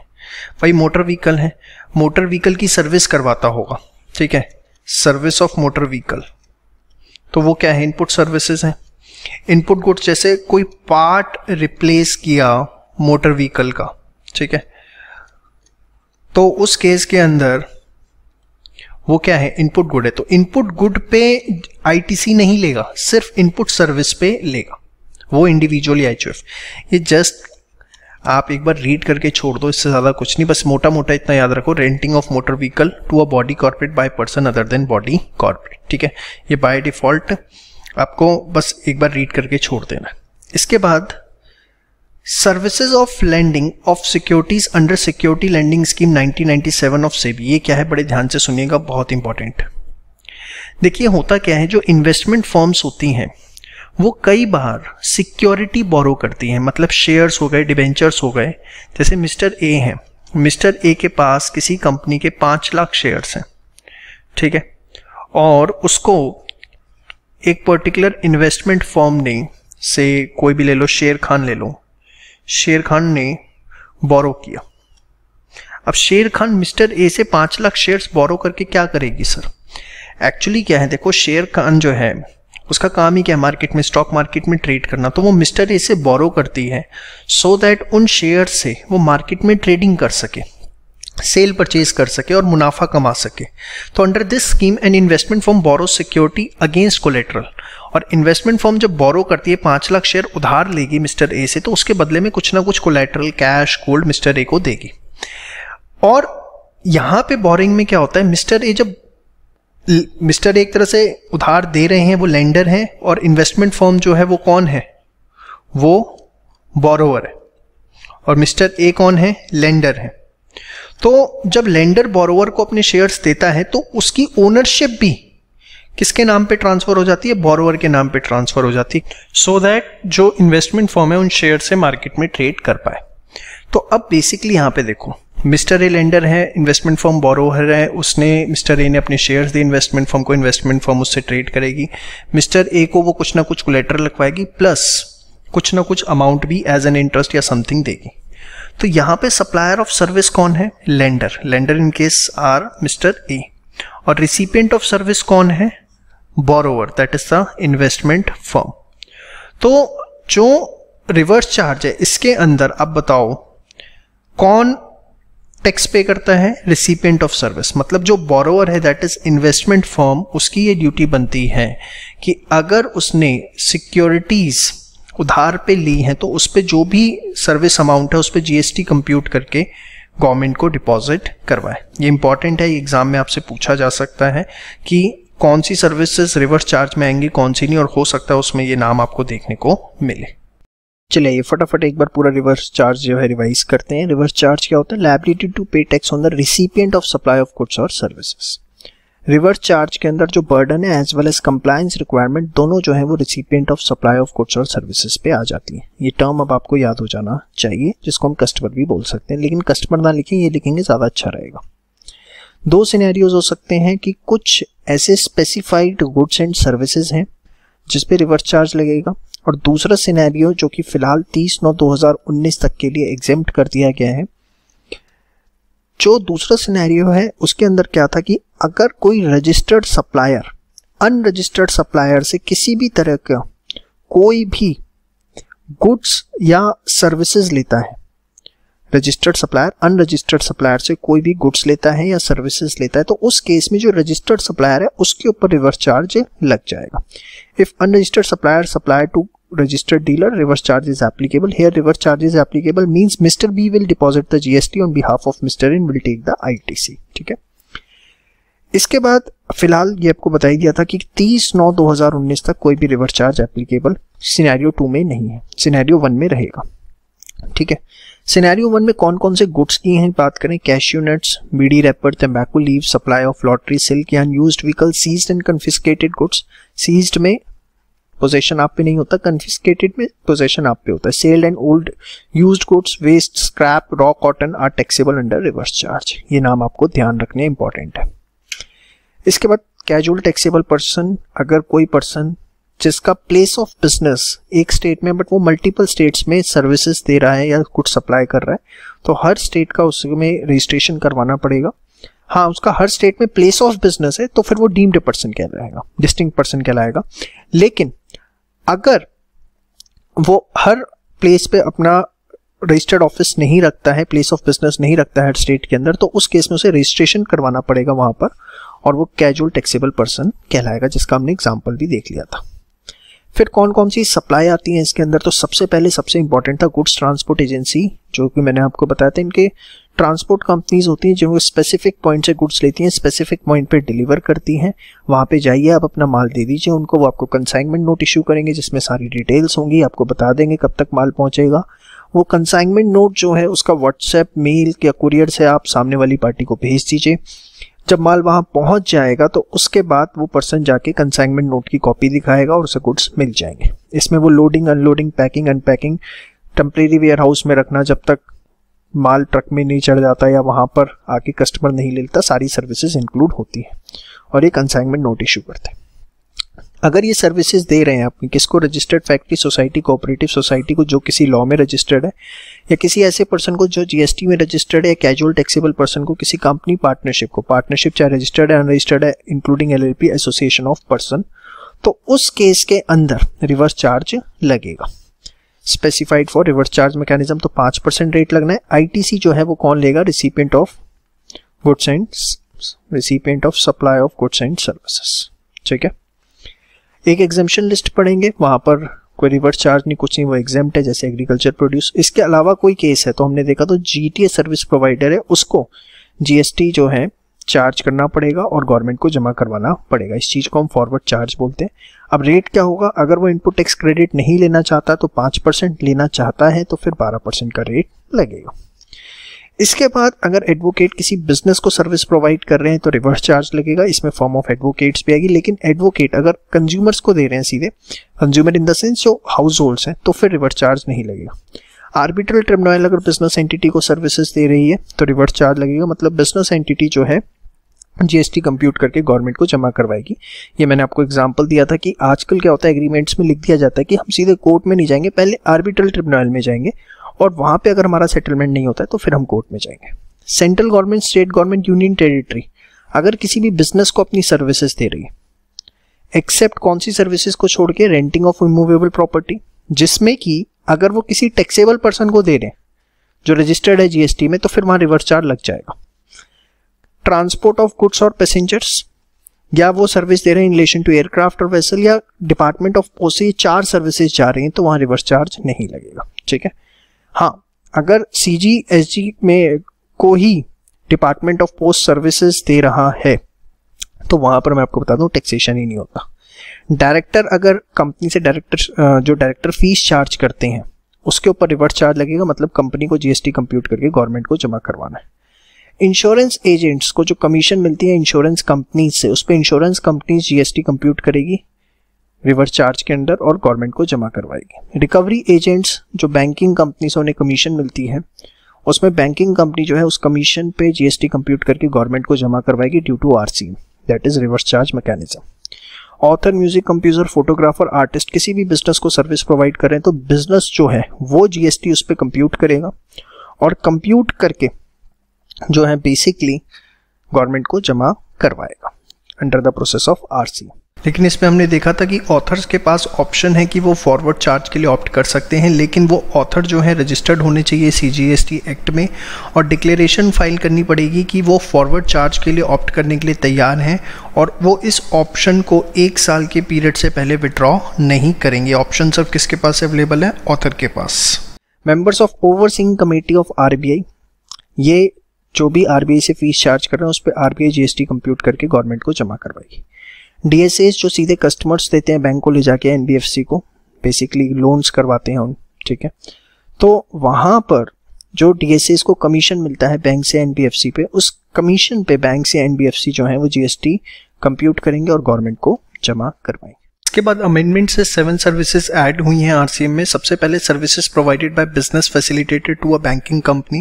बिजनेस फैसिलिटेटर्स कौन होते हैं, एनजीओज, पोस्ट ऑफिसेज, जो कि पोटेंशियल बोरोवर्स को आइडेंटिफाई करते हैं, डेटा कलेक्ट करते हैं, उनके बीच में अवेयरनेस क्रिएट करते हैं सेविंग्स को लेके।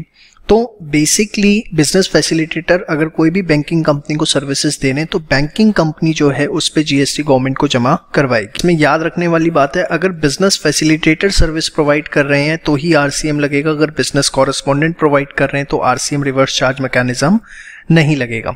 इसके बाद अगर एजेंट्स सर्विसेज प्रोवाइड करते हैं किसके, बिजनेस कॉरेस्पॉन्डेंट के टू बिजनेस कॉरेस्पॉन्डेंट। अगर बिजनेस कॉरेस्पॉन्डेंट के एजेंट्स बिजनेस कॉरेस्पॉन्डेंट को सर्विस प्रोवाइड कर रहे हैं तो बिजनेस कॉरेस्पॉन्डेंट जो कि रिसिपिएंट ऑफ सर्विस है वो गवर्नमेंट को जीएसटी उस पर जमा करवाएगा। याद रखिएगा, बार बार रिपीट कर रहा हूँ, बिजनेस कॉरेस्पॉन्डेंट अगर बैंक को सर्विस देता है तो आरसीएम नहीं लगेगा। बैंक्स को अगर बिजनेस फैसिलिटेटर सर्विस देते हैं तभी जो है आरसीएम लगता है। इसके बाद सिक्योरिटी सर्विसेज अगर प्रोवाइड की जाती हैं, services provided by way of supply of security personal to a registered person other than company, registered person paying tax under composition scheme, government departments and local authority, government agencies required to deduct TDS under section of CGST Act। इन चार के अलावा किसी और को security services provide की जाती हैं तो उस केस के अंदर आरसीएम लगेगा। मतलब जो रिसिपिएंट ऑफ सर्विस है उसकी ये ड्यूटी बनती है कि वो उसके ऊपर जीएसटी गवर्नमेंट को डिपॉजिट करवाए। समझ में आई बात। इसके बाद services supplied by any person by way of transfer of development rights और फ्लोर स्पेस इंडेक्स जो कि टाइम बिंग एग्जेम्प्ट है, और same way long term lease of land 30 years और more by any person against consideration. ये हमने देखा था कि जो सर्विसेज हैं for the time being 14 number and 15 number जो है इसको टाइम बिंग एग्जेम्प्ट किया गया है। इसमें आप बात याद रखिएगा, ट्रांसफर ऑफ डेवलपमेंट राइट को हम शॉर्ट में TDR भी बोल देते हैं, वो आपसे एग्जाम में बोल सकता है। इसके बाद renting of motor vehicle to a body corporate, अगर किसी बॉडी कॉर्पोरेट को मोटर व्हीकल रेंट पे दिया गया है by person other than body corporate तो वहां भी आरसीएम लगेगा। अदर देन बॉडी कॉर्पोरेट का मतलब it can be individual, HOF, partnership, LLP, और वो जो रजिस्टर्ड पर्सन है वो भी जीएसटी पे करता है एट द रेट ऑफ 2.5% और आईटीसी लेता है सिर्फ किसका, इनपुट सर्विसेज का, इनपुट गुड्स का नहीं लेता। ये मैंने आपको बड़ी क्लियरली बता दिया। इनपुट सर्विसेज मतलब वो अपने बिजनेस में जो सर्विसेज लेता है सिर्फ उसका इनपुट लेगा, गुड्स का नहीं लेगा। इसके बाद services of lending of securities under security lending scheme 1997 ऑफ सेबी। इसके अंदर क्या होता है, इन्वेस्टमेंट फर्म्स जो होती हैं वो स्टॉक्स जो होते हैं, शेयर्स जो होती हैं वो बोरो करती हैं सो दैट वो मार्केट के अंदर ट्रेड कर सकें। अब यहाँ पर जो व्यक्ति उधार दे रहा है इन्वेस्टर, लेंडर है वो, और रिसिपिएंट ऑफ सर्विस कौन कर रहा है, बोरोवर, जिसको हम बोलते हैं इन्वेस्टमेंट फर्म। तो इन्वेस्टमेंट फर्म जो कि बेसिकली क्या कर रही है, शेयर्स उधार ले रही है। किससे ले रही है, किसी इन्वेस्टर से ले रही है सो दैट वो मार्केट में ट्रेड कर सके। इसके अगेंस्ट वो कुछ ना कुछ कंसिडरेशन प्रोवाइड करेगी। अब यहां पर सप्लायर ऑफ सर्विस लेंडर है, रिसिपिएंट ऑफ सर्विस बोरोवर है, तो ये बोरोवर की ड्यूटी है कि वो उस पर जीएसटी कंप्यूट करके कंसिडरेशन पे गवर्नमेंट को डिपॉजिट करवाए। Under this scheme, an investment firm borrows security against collateral when security is loan title or also transferred to borrower। चलिए बात करते हैं अब liability of e commerce operator. 1 mark या 2 मार्क में इस पे शॉर्ट नोट आपसे आ सकता है, बड़े ध्यान से देखिए। सबसे पहले ई कॉमर्स ऑपरेटर किसको बोला गया है। यहाँ पर आपने वेबसाइट्स पे देखा होगा, फ्लिपकार्ट, अमेजोन पे आपको प्रोडक्ट दिखाए जाते हैं, फिर आप ऑर्डर करते हैं। तो जब आप ऑर्डर करते हैं तो जनरली होता क्या है, फ्लिपकार्ट या अमेजोन जो है वो खुद आपको उसकी सप्लाई नहीं करते, कोई थर्ड पार्टी होती है, जो कोई थर्ड पार्टी सेलर होता है, वहां से वो गुड्स पिक करते हैं और आप तक ड्रॉप करवाते हैं। यस और नो। तो वही चीज इन्होंने लिखी है, display products as well as services which are actually supplied by some other person to the consumer on their electronic portal. समझ में, जनरली ऐसा होता है, लेकिन हाँ अमेजोन और फ्लिपकार्ट के कुछ अपने प्रोडक्ट्स भी हैं, दैट्स अ सेपरेट इशू। तो यहाँ पर basically recommendation of GST council पे कुछ स्पेसिफिक कैटेगरी ऑफ सर्विसेज को कौन सी हैं वो, एक radio taxi, motor cab, maxi cab, motorcycle, मतलब बेसिकली जो आपने ओला, उबर वगैरह देखे हैं। तो ये इन केस के अंदर जो radio taxi, motor cab, maxi cab या मोटरसाइकिल, सिमिलर सर्विसेज, तो इस सर्विस के केस के अंदर जो ई कॉमर्स ऑपरेटर है उसकी लायबिलिटी है to compute and deposit the GST amount. देखिए अभी सारे के सारे इसमें नोटिफाइड नहीं हुए हैं। Few services have been so notified, for instance services by way of transportation of passengers by radio taxi, motor cab, maxi cab and motorcycle. तो इसमें ओला, उबर जो है जिनके थ्रू सप्लाई प्रोवाइड की जा रही है उनको टैक्स कंप्यूट करके गवर्नमेंट को जमा करवाना है। It is applicable in case of accommodation in hotels like OYO rooms, उस केस में भी एप्लीकेबल होगा। Service of house keeping like urban क्लैब आपने देखा होगा, उसमें भी एप्लीकेबल होगा, provided actual service provider is unregistered person. Suppose बड़ा सिंपल सा एग्जांपल है, ओयो रूम्स में आप गए, जो होटल है वो एक अनरजिस्टर्ड पर्सन का है, उसका टर्नओवर 20 लाख से कम है, तो वहां पर फिर ओयो रूम की लायबिलिटी आ जाएगी। लेकिन अगर वो होटल ऑलरेडी रजिस्टर्ड है तो फिर वहां पर वो जो रजिस्टर्ड होटल है उसी को जो है जीएसटी कंप्यूट करके डिपॉजिट करवाना होगा। तो जो एकोमोडेशन के केसेस हैं या सर्विसेज ऑफ हाउस कीपिंग है उसमें तब एप्लीकेबल है जो सर्विस प्रोवाइडर अगर अनरजिस्टर्ड है। अगर वो रजिस्टर्ड है तो फिर electronic commerce operator like OYO room और अर्बन क्लैब की लायबिलिटी नहीं होगी। लेकिन in case of radio taxi, motor cab and maxi cab and motorcycle, इस केस में तो always whether the actual service provider is registered और unregistered, the always the liability will be of electronic commerce operator, that is Ola और Uber. ठीक है, तो यहां पर ये बेशक बात आप लिख लीजिए, irrespective of the fact actual service provider registered और नॉट, बहुत इंपॉर्टेंट है। ठीक है, इसके बाद जीएसटी रेट्स कौन कौन से हैं गुड्स के केस में, तो ब्रॉडली 6 रेट्स ऑफ सीजीएसटी, ये सिर्फ सीजीएसटी के रेट्स हैं, उतना फिर एसजीएसटी भी लगेगा। ठीक है, तो 0.125%, 1.5, 2.5, 6, 9, 14। तो अगर 0.125 है तो इट विल बी 0.25। उसके बाद अगर 1.5 है तो टोटल कितना हो जाएगा 3, 2.5 है तो 5 हो जाएगा टोटल, 6 है तो 12, 9 है तो 18, 14 है तो 28। तो सीजीएसटी के ये 6 रेट्स नोटिफाइड हैं, ये आपको पता होने चाहिए। ठीक है, with regard to IGST broadly 6 rates have been notified, उसी का डबल है। देखो अब देखिए सारा डबल है, क्योंकि सीजीएसटी के साथ तो एसजीएसटी भी लगेगा उतना ही, लेकिन आईजीएसटी इकलौता लगता है, तो इसलिए वो सारे रेट्स डबल है। सर्विसेज के लिए 4 रेट्स प्रिस्क्राइब है, 2.5, 6, 9 एंड 14। ठीक है, दैट इज ऑफ सीजीएसटी, और आईजीएसटी में आप देखेंगे यही रेट्स जो हैं वो डबल हो जाएंगे। समझ में आई बात। कुछ स्पेसिफाइड गुड्स एंड सर्विसेज हैं जिनके लिए निल टैक्स रेट नोटिफाई किया गया है। निल का मतलब आपको पहले भी बताया था कि आप इनपुट टैक्स क्रेडिट जो है वो क्लेम कर सकते हैं, लेकिन टैक्स आपको अपने कस्टमर से लेने की जरूरत नहीं है।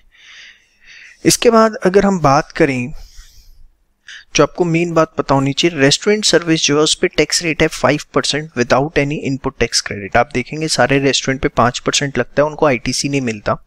Service not covered under any specific heading are taxed at the rate of 18%। और मैं आपको फैक्ट बताऊं, इसके अलावा मेजॉरिटी सर्विसेज ऐसी हैं जिस पर 18% के हिसाब से टैक्स लगता है। और उसके बाद एक क्लैरिफिकेशन है, इस पे 1 मार्क का क्वेश्चन आ सकता है, लेटेस्ट सर्कुलर था ये। Mayor cutting and packing of fabrics into pieces of different length. आपने देखा होगा कपड़े के थान होते हैं 20-20 मीटर के, उसमें से वो क्या करते हैं, जैसे शर्ट पीस कट किया कि 2 मीटर कपड़ा चाहिए होता है शर्ट बनाने के लिए, तो वो शर्ट पीस जो है वो कट करते हैं, उसको पैक कर देते हैं। तो कटिंग और उसकी पैकिंग कर रहे हैं fabric into pieces of different length from bundles और थान्स will not change the nature of these goods. इससे कोई नेचर ऑफ गुड चेंज नहीं हो जाता, वो पहले भी फैब्रिक थे और बाद में भी फैब्रिक ही है। And such pieces of fabric would continue to be classify under the respective heading as the fabric, और उसे फैब्रिक ही माना जाएगा। उससे कोई ये नहीं है कि आपने थान में से उसे कट करके उसके जब पीसेस बना लिए 2-2 मीटर के, ताकि आप उसे शर्ट की फॉर्म में या किसी भी फॉर्म में बेच सकें, तो उसका कोई नेचर चेंज हो जाएगा, वो तब भी फैब्रिक ही रहेगा। ठीक है, इस पर 1 मार्क का क्वेश्चन आ सकता है। तो यहाँ से ये वाला पार्ट, ये जितना लिखा है, प्लस यहाँ पे जीएसटी के रेट्स क्या क्या है, सीजीएसटी में, आईजीएसटी में for goods, for services nil rate, उसके बाद ये रेस्टोरेंट, दिस एंड दिस, ये सब आपको पता होना चाहिए, बहुत इंपॉर्टेंट है, क्वेश्चन आ सकता है। सारे नोट्स प्रॉपर बनाइएगा, नोट्स बनाने में कंजूसी करेंगे तो फिर आपको बहुत ज़्यादा दिक्कत आएगी। चलिए अब बात करते हैं सबसे इंपॉर्टेंट टॉपिक की, that is the composition levy. बहुत इंपॉर्टेंट टॉपिक है, बड़े ध्यान से देखिएगा। देखिए कंपोजिशन लेवी क्या है, बड़े सिंपल वर्ड्स में अगर मैं बोलूं तो charge tax from concessional rate from recipient. आप अपने रिसिपिएंट से कम रेटों से टैक्स चार्ज कर सकते हैं। अब आप कहेंगे सर कंसेशनल रेट से क्यों चार्ज करें, अगर जीएसटी रेट 18% है तो 18 से ही चार्ज करना चाहिए। अगर एक कंसेशनल रेट 5% का या 2% का गिवन है तो ऐसा क्यों? तो देखिए बड़े ध्यान से देखिए, कुछ ऐसे सप्लायर जिनका टर्नओवर एक स्पेसिफाइड लिमिट तक है, जिसके बारे में अभी हम लेटर ऑन डिस्कशन करेंगे, उनको रिलीफ देते हुए गवर्नमेंट ने कहा है कि अगर आपका टर्नओवर इस लिमिट तक है तो आप जीएसटी के रेगुलर रेट की जगह कंसेशनल रेट से जीएसटी पे कर सकते हैं। वो कंसेशनल रेट्स क्या होंगे, क्या टर्नओवर लिमिट है, वो हम सारी बातें बाद में करेंगे। लेकिन अगर आप कंपोजिशन लेवी लेते हैं तो याद रखिएगा कि जो भी आपने परचेजेस करी हैं उस पे आपने जितना जीएसटी पे किया है कोई उसका इनपुट टैक्स क्रेडिट नहीं मिलेगा। No input tax credit can be availed by supplier on purchases. तो मतलब आप अपने रिसिपिएंट से कंसेशनल रेट पे जीएसटी लेना चाहते हैं तो ले तो लीजिए, लेकिन आपने जितनी भी परचेजेस करी है गवर्नमेंट ने बड़ा क्लियर कर दिया कि कोई उस पे आपको इनपुट टैक्स क्रेडिट नहीं देंगे। अभी तक तो ये होता था ना, आप 100 रुपए की चीज लेके आए, 5 रुपए आपने जीएसटी पे किया तो 105 रुपए आपने टोटल पे किए, जिसमें इस 5 रुपए का आपको क्रेडिट मिल जाता था। लेकिन अब आपको इसका क्रेडिट नहीं मिलेगा, मतलब आपकी कॉस्ट जो है वो 105 रुपए पड़ेगी। तो एक तो गवर्नमेंट ने यहां से टांग तोड़ दी, और दूसरा देखो क्या किया, no input tax credit can be availed by the recipient making purchases from composite dealer. मतलब जो आपसे परचेजेस करेगा और आपको जीएसटी देगा फ्रॉम कंसेशनल रेट, उसको भी हम उसके द्वारा की गई परचेजेस पर कोई इनपुट टैक्स क्रेडिट नहीं देंगे। अब इसको समझते हैं एक एग्जांपल से, ध्यान से देखिए। सपोज पहले लिख दिया, रियल रेट नहीं है, कि नॉर्मल जीएसटी रेट है 18% और कंपोजिट स्कीम में 5% है। अब मिस्टर ए हैं जिन्होंने परचेजेस करी और उस पर जीएसटी पे किया 1000 रुपए, ठीक है, ये डेटा आपको गिवन है। केस 1 जो मिस्टर ए हैं वो नॉर्मल रजिस्टर्ड डीलर हैं और उन्होंने सेल करी मिस्टर बी को सेल करी 55,555 रुपीज की और जीएसटी चार्ज की 18% से 10,000 रुपए। उन्होंने टैक्स इनवॉइस बनाया 65,555 रुपए का, 65,555 का। समझ में आई बात? मिस्टर ए ने खुद परचेजेस करी थी, उस पर कितना जीएसटी पे किया था, 1000 रुपए। नॉर्मल रजिस्टर्ड डीलर है, उन्होंने मिस्टर बी को सेल करी, कंसिडरेशन चार्ज करी 55,555, जीएसटी कलेक्ट किया, टैक्स इनवॉइस दिया इतना। तो अगर मिस्टर ए की जीएसटी लायबिलिटी निकालनी हो कि उन्हें कितना जीएसटी गवर्नमेंट को डिपॉजिट करवाना है, तो उन्होंने कलेक्ट किया 10,000, इनपुट पड़ा हुआ है उनके पास 1000 का, तो 10,000 माइनस 1000 जो 9,000 रुपए हैं ये डिपॉजिट करवाने हैं उन्हें गवर्नमेंट को। ये तो हमें आता है, यस और नो। और यहाँ पर जो मिस्टर बी हैं जिन्होंने परचेजेस करी हैं मिस्टर ए से 10 और जीएसटी पे किया है 10,000 रुपए का, Mr B can claim input tax credit on purchases made. इसमें मैंने आपको कुछ भी नया नहीं बताया, all these things you know very well in advance, yes और नो, श्योर। हाउएवर केस 2, अगर वो कंपोजिट डीलर है और उन्होंने मिस्टर बी को सपोज सेल करी 5,000 रुपए की और जीएसटी लिया 5%, 250 रुपए, तो क्या हुआ 5,250। पहली चीज, इसको टैक्स इनवॉइस नहीं बोला जाता है, इसको बोला जाता है bill of supply. Bill of supply जो है तब इशू किया जाता है जब सामने वाला इनपुट टैक्स क्रेडिट नहीं ले सकता, ठीक है। अब यहाँ पर वो क्योंकि कंपोजिट डीलर है, उन्होंने कंसेशनल रेट से अपने कस्टमर से जीएसटी ले तो लिया। देखिए यहाँ पे मैंने बिल अमाउंट भी चेंज कर दिया है, यहाँ 5,000 ही रखा है, पहले 55,555 था, तो उससे कंफ्यूज मत होना। मिस्टर बी को सेल करी सपोज 5,000 की, इट्स अ सेपरेट केस, वहाँ जीएसटी चार्ज किया 5%, बिल ऑफ सप्लाई दिया 5250। बिल ऑफ सप्लाई कब दिया जाता है? जब आप सामने वाली पार्टी जो है आपके बिल पर इनपुट टैक्स क्रेडिट नहीं ले सकती। यहाँ मैंने वर्ड टैक्स इनवॉइस यूज किया था क्योंकि Mr B is eligible to take the input tax credit on the purchases made by him from Mr A, but here Mr. B is buying from a composite dealer. He cannot take the input tax credit, as well as the composite dealer Mr. A cannot take the input tax credit. So see, Mr. A need to deposit entire amount of rupees 250 to government. Being a composite dealer, he cannot take the input tax credit on purchases made by him. जो उन्होंने यहाँ purchases की थी 1000 रुपए की, उस पर कोई इनपुट टैक्स क्रेडिट उन्हें नहीं मिलेगा। ये 250 रुपए पूरा उन्हें गवर्नमेंट को जमा करवाना पड़ेगा। Also, Mr. B cannot claim the ITC as Mr. A cannot issue tax invoice under composite scheme. वो tax invoice issue नहीं कर सकते, वो bill of supply issue कर सकते हैं और bill of supply पे कभी भी input tax credit नहीं मिलता। समझ में आई बात? तो composite scheme लेने के क्या फायदे हैं भैया? फायदा क्या, सबसे बड़ा तो नुकसान ये है कि no input tax credit, to the supplier as well as to the recipient of supply of goods और सर्विसेज। तो जो जिन्होंने लेना भी है ना आपसे माल, वो भी घबराते हैं क्योंकि उन्हें भी आईटीसी नहीं मिलेगा, और सेकंड जो सप्लायर है उसको भी नुकसान है, उसकी परचेजेस पे सारा आईटीसी उसे नहीं मिलेगा। तो कहने को सिर्फ कंसेशनल रेट है, बट इससे कोई खास बेनिफिट नहीं है। समझ में आई बात? श्योर, बहुत नॉमिनल सा फर्क पड़ता है। तो उम्मीद करता हूँ आपको कंपोजिशन लेवी समझ में आ गया। जितना भी ऑरेंज कलर में है वो सारा का सारा आप एक बार नोट डाउन कर लीजिए, फिर बाकी बातें हम डिटेल में करते हैं। बहुत इंपॉर्टेंट वीडियो आप स्टार्ट करने जा रहे हैं सेक्शन 10 सबसेक्शन 1 में, who can opt for composition scheme.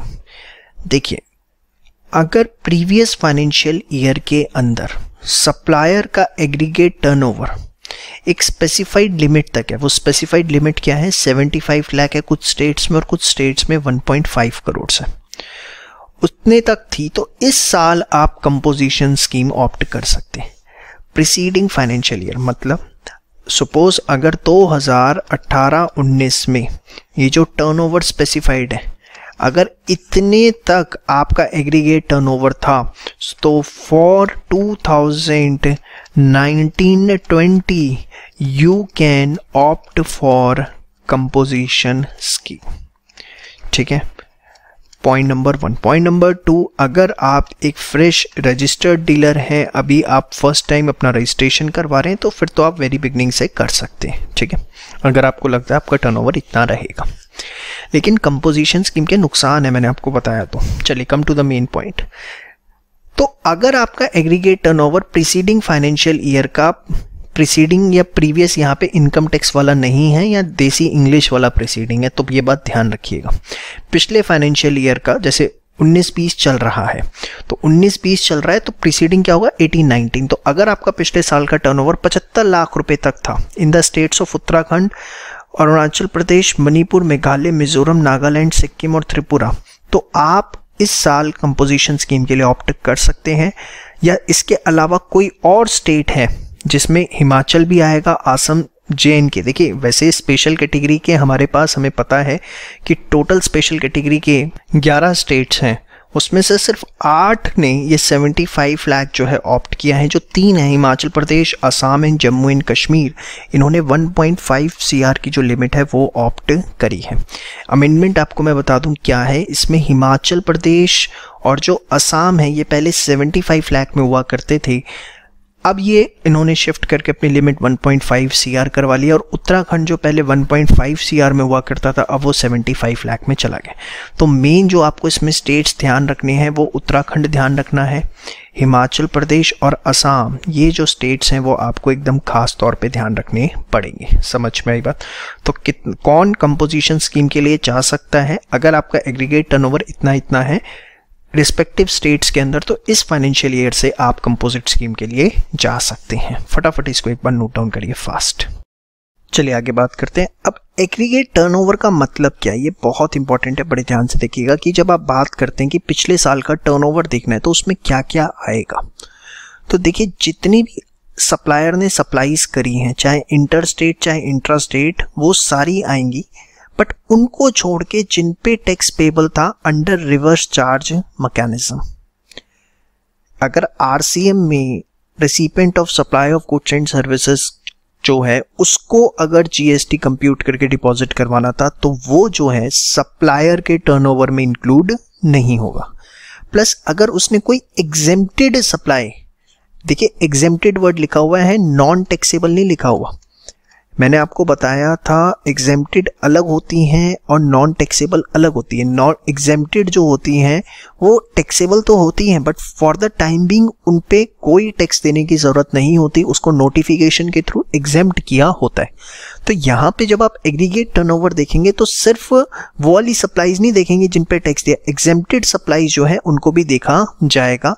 But हाँ, जो भी नेगेटिव लिस्ट की सप्लाई है उसको नहीं देखा जाएगा। क्यों? क्योंकि वो नॉन टैक्सेबल होती है। बात मैं लिख देता हूं, not to include non taxable supply specified in negative list. ठीक है, एग्जेम्प्टेड लेनी है। लेकिन एक्सपोर्ट ऑफ गुड्स और सर्विसेज, जितना भी उसने एक्सपोर्ट किया है गुड्स एंड सर्विसेज का, तो उस पर GST पेबल नहीं होता, लेकिन वो भी इसके अंदर लेना है। ठीक है, दिस एक्सक्लूड्स, क्या क्या इसमें नहीं आएगा, कोई भी सेंट्रल टैक्स का अमाउंट, जीएसटी अगर चार्ज किया है, सिर्फ सेल्स का अमाउंट लेना है, कोई टैक्स, जीएसटी, सेस कुछ भी चार्ज किया वो नहीं आएगा।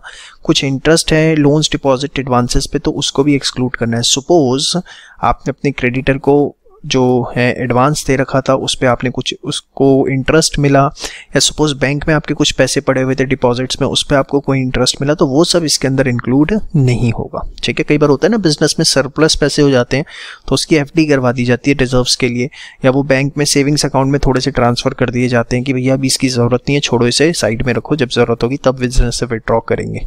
तो उस केस के अंदर उस पर अगर कोई इंटरेस्ट मिला है तो वो टर्नओवर का पार्ट नहीं है। ये भी एक लेटेस्ट पार्ट है, अमेंडमेंट है, इसको जरा अच्छे से करना।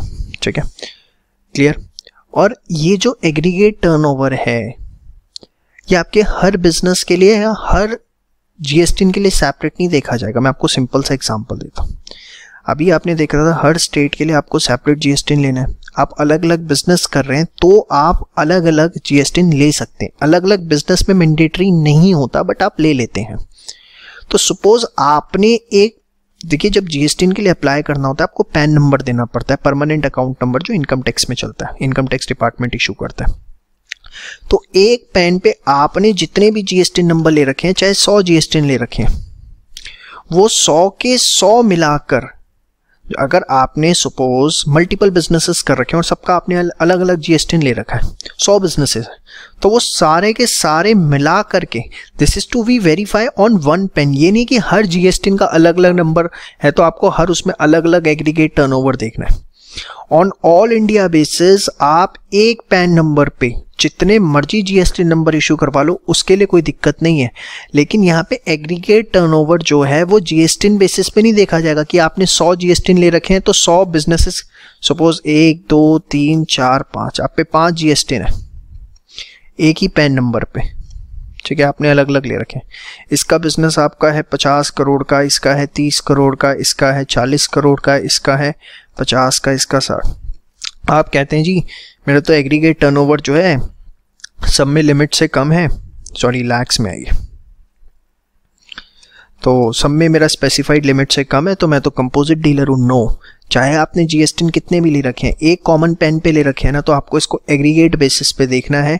मतलब यहाँ पर आपका जो है मोटा मोटा 2.30 करोड़ का जो है टर्नओवर है, आप कंपोजिशन स्कीम के लिए ऑप्ट नहीं कर सकते। तो एग्रीगेट टर्नओवर में क्या आएगा, बहुत इंपॉर्टेंट है, सारी सप्लाईज, बस उनको छोड़ के जो आरसीएम में कवर होती हैं, जितनी भी एग्जेम्प्टेड सप्लाईज हैं। लेकिन हाँ, इसमें एक बात ध्यान रखनी, जितनी भी non taxable supplies specified and negative list में वो एक्सक्लूड करनी है। Export of goods and service आएगा, इसमें कोई भी टैक्स नहीं जोड़ना, और interest, loan, deposit and advances, this is a very important part, latest amendment, ये पूछा जा सकता है। और ये हमें वन पेन पे वेरीफाई करना है ऑल इंडिया बेसिस पे। आपने नंबर ऑफ जीएसटी कितने ले रखे हैं इससे कोई फर्क नहीं पड़ता। समझ में ही बात, नोट डाउन कर लीजिए फास्ट सारा का सारा। इसके ऊपर आपसे प्रैक्टिकल क्वेश्चन एक छोटा सा जो है 2 नंबर का पूछा जा सकता है। ठीक है, जैसे कि सपोज आपको टोटल सप्लाईज गिवन है 70 लाख की, जिसमें 20 लाख रुपए की आरसीएम में गई है। एग्जेम्प्टेड सप्लाईज हैं 30 लाख की दी, नॉन टैक्सेबल सप्लाई उसने 40 लाख की, एक्सपोर्ट्स की 10 लाख के, इंटरेस्ट ऑन एडवांसेस है 20 lakh. Whether supplier of Delhi can opt for composition scheme. तो देखिए टोटल सप्लाईज है 70 लाख, जिसमें 20 लाख आरसीएम है, तो इसमें तो हम 50 लाख देखेंगे, हमें एग्रीगेट टर्नओवर निकालना है ना। 50 लाख लेंगे, एग्जेम्प्टेड लेनी होती है, नॉन टैक्सेबल नहीं लेनी होती, एक्सपोर्ट लेनी होती है, इंटरेस्ट नहीं लेना होता। तो टोटल अगर आप देखें तो एग्रीगेट टर्नओवर जो है 90 लाख है। तो आप सबसे पहले इस क्वेश्चन का आंसर कैसे लिखेंगे कि for the purpose of composition scheme aggregate turnover includes all supplies excluding those on which tax payable under RCM, exempted supplies as well as exports of goods or services. However, this does not include central tax, GST charge, cess, interest on loan, deposits, advances. पूरा आपने law लिखा, फिर लिखेंगे accordingly under this question the supplier has provided the aggregate turnover of rupees, ये आप calculation करके दिखाएंगे 90 लाख रुपए की। Since, फिर उसके बाद आप लिखेंगे कि since the aggregate turnover is less than the limit specified of 1.5 crore, therefore he can opt for composition scheme. तो इस तरीके का 2 से 3 नंबर का क्वेश्चन इस पे देखने को मिल सकता है, लेकिन आपको पूरा लिखना है। एग्रीगेट टर्नओवर क्या है, फिर कंप्यूटेशन दिखानी है, और फिर आपको ये पॉइंट भी लिखना है कि हाँ लिमिट 1.5 करोड़ है, इस वजह से 1.5 करोड़ के अंदर अंदर होने की वजह से वो कंपोजिशन स्कीम के लिए ऑप्ट कर सकता है। समझ में आई बात? तो ये बहुत ही इंपॉर्टेंट वीडियो आपने किया, और इस पे पूरे चांसेस हैं आपसे एग्जाम में क्वेश्चन पूछे जाने के। चलिए अब आप बात करते हैं who can not opt for composition scheme. इसमें भी एक लेटेस्ट अमेंडमेंट आई है जिस वजह से बहुत इंपॉर्टेंट हो जाता है, बड़े ध्यान से देखिएगा। अगर आप इंटर स्टेट सप्लायर हैं गुड्स के, मतलब जिस भी स्टेट में आपका प्लेस ऑफ बिजनेस है उस स्टेट से बाहर अगर आप गुड्स बेचते हैं, सेल करते हैं, सप्लाई करते हैं, तो आप कंपोजिशन स्कीम में ऑप्ट नहीं कर सकते। तो सबसे बड़ा ड्रॉबैक कि अगर आप कंपोजिशन स्कीम में हैं तो विद इन अ स्टेट ही आप गुड्स को सप्लाई कर सकते हैं, आउटसाइड द स्टेट जो है आप गुड्स सप्लाई नहीं कर सकते। सर सर्विसेज कर सकते हैं, तो अभी आप 5th पॉइंट का वेट करिए, आपका ये डाउट भी क्लियर हो जाएगा।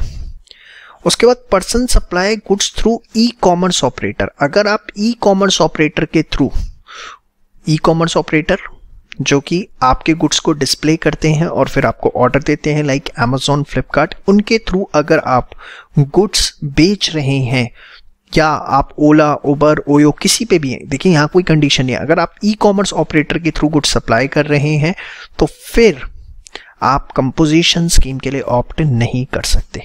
मैन्युफैक्चरर ऑफ आइसक्रीम, पान मसाला और टबैको, ये भी कंपोजिशन स्कीम के लिए ऑप्ट नहीं कर सकते। इसके बाद manufacturer and supplier of aerated water. Aerated water simple words में जिसमें एयर ऐड की जाती है, जिसको आप कार्बोनेटेड वाटर भी कहते हैं, जैसे कोका कोला, मिरिंडा, स्प्राइट, ये सब एरेटेड वाटर होते हैं। तो विद इफेक्ट फ्रॉम 1 अक्टूबर 2019 इनके मैन्युफैक्चरर या इनके सप्लायर जो हैं वो कंपोजिशन स्कीम के लिए ऑप्ट नहीं कर सकते। They are not eligible to opt for composition scheme with effect from 1 October 2019। तो एक तरह से जो मैन्युफैक्चरर ऑफ आइसक्रीम, पान मसाला और टबैको थे, अब इसके अंदर एक नाम जो नया जुड़ गया है, that is the aerated water, और ये कब से, with effect from 1/10/2019 they cannot opt for composition scheme।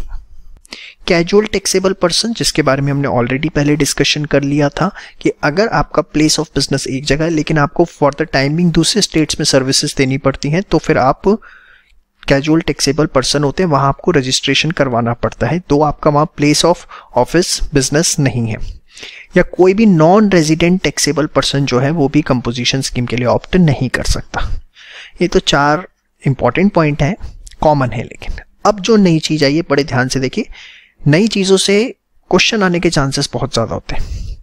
Pure service provider, मतलब अगर आप सिर्फ सर्विसेज प्रोवाइड करते हैं तो आप जो है कंपोजिशन स्कीम ऑप्ट नहीं कर सकते। अदर देन रेस्टोरेंट सर्विसेज, जो रेस्टोरेंट सर्विस प्रोवाइडर है, जो रेस्टोरेंट्स हैं वो भी एक तरह से सर्विस प्रोवाइड कर रहे हैं, तो वो जो हैं कंपोजिशन स्कीम के लिए ऑप्ट कर सकते हैं और उनके लिए 5% का फ्लैट रेट है। In case person supply service other than restaurant services, बड़े ध्यान से देखना, this is the most important point that I am going to discuss now. In case, 1 minute रुकिए, in case person supply service other than restaurant services, अगर आप service supply कर रहे हैं, सर अभी तो आपने बताया सर्विस सप्लाई कर रहे हैं तो आप कंपोजिट डीलर ही नहीं बन सकते, सिर्फ रेस्टोरेंट सर्विस प्रोवाइडर जो है वही कंपोजिट डीलर बन सकता है। अब यहां आप लिख रहे हैं इन case person supply service other than restaurant service he can opt for composition scheme, वो भी कंपोजिशन स्कीम के लिए ऑप्ट कर सकता है। पहले तो बिल्कुल ही नहीं कर सकता था प्योर सर्विस प्रोवाइडर, लेकिन अब अगर व्यक्ति सर्विसेज सप्लाई कर रहा है, और ये सर्विसेज कौन सी है, अदर देन रेस्टोरेंट, क्योंकि रेस्टोरेंट सर्विस प्रोवाइडर को तो सीधा बोला हुआ है कि भैया आप ले सकते हो कंपोजिशन स्कीम 5% में। he can opt for composition scheme provided value of supply of services shall not exceed the 10% of turnover or rupees 5 lakh whichever is higher. कोई व्यक्ति अगर सर्विस प्रोवाइड कर रहा है तो वो कंपोजिशन स्कीम के लिए ऑप्ट कर सकता है अगर उसकी जो value of supply of services है, मतलब जितने की वो सर्विसेज सप्लाई कर रहा है, वो जो है 10% ऑफ टर्नओवर या रुपीस 5 लाख से ज़्यादा नहीं होनी चाहिए। अब ये है क्यों, ऐसा क्यों किया गया, बड़े ध्यान से सुनिएगा।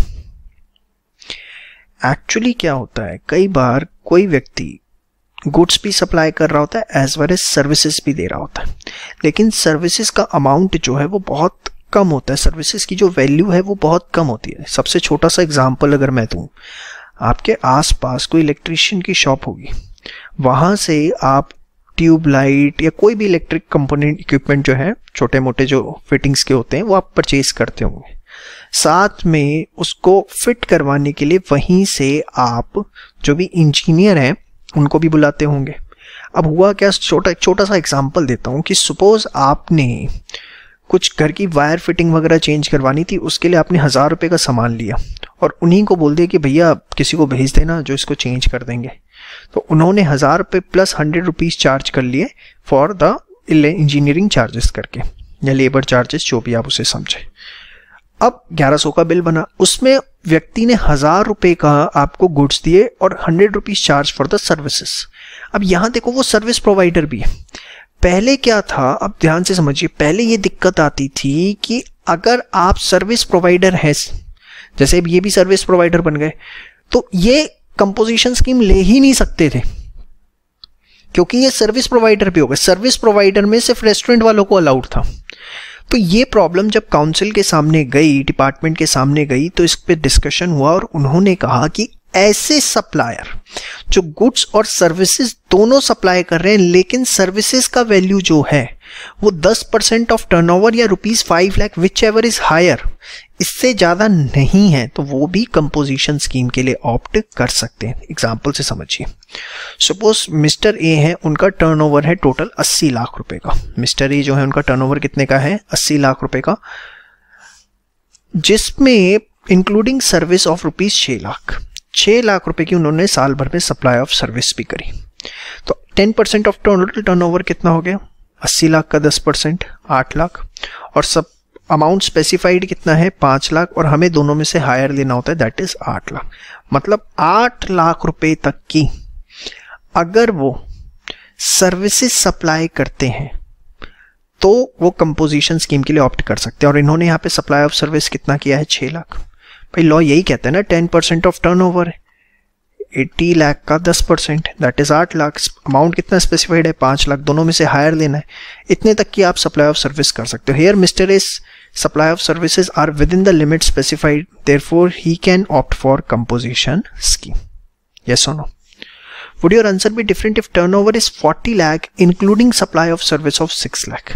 क्या आपका आंसर डिफरेंट होता अगर उनकी जो टोटल टर्नओवर है वो 40 लाख होता है जिसमें सप्लाई ऑफ सर्विस 6 लाख है? तो 40% का 40 लाख का 10% comes out to be 4 lakh, amount specified 5 lakh, दोनों में से हायर कितना है 5 लाख, ठीक है। और ये सप्लाई ऑफ सर्विस कितना दे रहे हैं, 6 लाख, तो ये विद इन अ लिमिट नहीं है। Now he can not opt for composition scheme. Mr A is not eligible for composition scheme as supply of services more than prescribed limit, ठीक है। तो ये एक नई बात जो इन्होंने जोड़ी है, जो आपको पता होनी चाहिए, इस पे क्वेश्चन आने के बहुत बहुत चांसेस हैं। लेटेस्ट पॉइंट है, इंपॉर्टेंट पॉइंट है, क्वेश्चन आने के फुल इसके ऊपर चांसेस हैं। देखिए जितने पार्ट पे मैं लिख दूं ना कि ये इंपॉर्टेंट है पूरे जीएसटी में, उसको तो बहुत ही अच्छे से प्रिपेयर कर लेना। ये नहीं कि बाकी छोड़ देना और मेरे पीछे पड़ जाना कि सर आपने कहा था कि वो भी करना है, लेकिन इसको और अच्छे से फोकस से करना है। और इसकी जो इंपॉर्टेंट लिख रहा हूँ ना, इसके लिए तो एक अलग से पेपर पेन ले लेके एक छोटी सी कॉपी बना लो। पहले आती थी 2 रुपए वाली कॉपी बोलते थे, अब पता नहीं शायद 5-7 रुपए की हो गई होगी वो। तो छोटी कॉपी लेके उस पर जो है वो इंपॉर्टेंट पॉइंट जिसपे मैं लिख रहा हूँ, ये जो लेटेस्ट अमेंडमेंट्स हैं, चेंजेस हैं, इसको आप सारा का सारा उस पर नोट डाउन करते रहिए। समझ में आई बात? क्लियर? श्योर? अब इसके बाद एक छोटी सी बात आपको बताना चाहूँगा। अगर person providing supply of restaurant services and other services can also opt for composition scheme provided the value of other services and supply of goods shall not exceed the 10% of turnover rupees 5 lakh whichever is higher.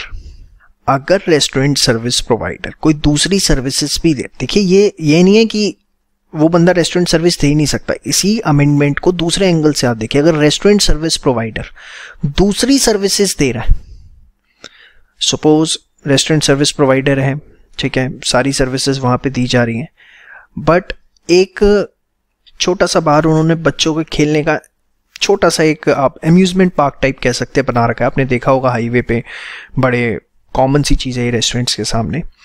वहाँ पे एक बड़ा nominal amount आपने 10 रुपये का ticket का लगा रखा है ताकि आपको कस्टमर्स मिलते रहें, बच्चे एंटरटेनमेंट होता रहे बच्चों का. तो रेस्टोरेंट सर्विसेज के साथ आप अदर सर्विसेज भी दे रहे हैं, वो भी कंपोजिशन स्कीम के लिए ऑप्ट कर सकते हैं. ये नहीं है कि भैया वो अदर सर्विसेज दे रहे हैं, प्योर रेस्टोरेंट सर्विसेज नहीं दे रहे तो वो कंपोजिशन स्कीम नहीं ले सकते. हाँ, लेकिन उनके लिए भी सेम बात अप्लाई होती है कि उनका जो दूसरी सर्विसेज वो प्रोवाइड कर रहे हैं, दूसरे सप्लाई ऑफ गुड्स जो दे रहे हैं, उसका जो अमाउंट है वो 10% ऑफ टर्नओवर या 5 लाख, इससे ज़्यादा नहीं होना चाहिए. तो ये जस्ट आपकी अंडरस्टैंडिंग के लिए. मेन पॉइंट क्या था वो मैंने आपको बता दिया. तीनों चीज़ें बहुत अच्छे से नोट डाउन करिए, 101% क्वेश्चन आने के इस पे चांसेस हैं. चलिए बात करते हैं conditions to be specified for composition scheme. ये आप मेनली पढ़ चुके हैं. सबसे पहले कोई इनपुट टैक्स क्रेडिट क्लेम नहीं किया जा सकता. Dealer can not supply exempted goods. Exempted supply can be supplied. Wow, ये exempted services होगा.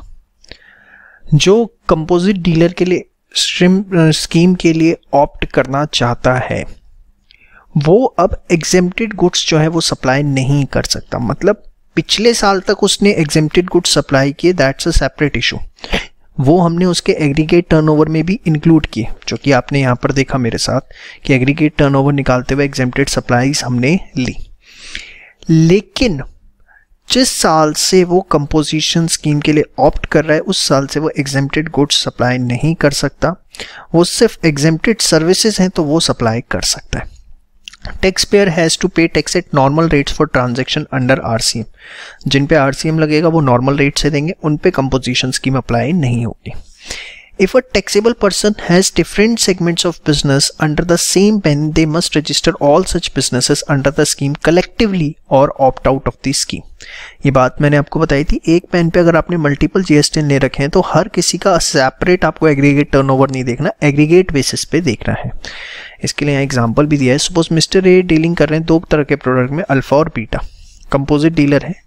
Can composite dealer can be opted for any single product से अल्फा और बीटा. वो चाहते हैं कि अल्फा के लिए मैं कंपोजिशन स्कीम ले लूँ और बीटा के लिए ना लूँ, तो ऐसा पॉसिबल नहीं है क्योंकि एग्रीगेट बेसिस पे देखा जाता है.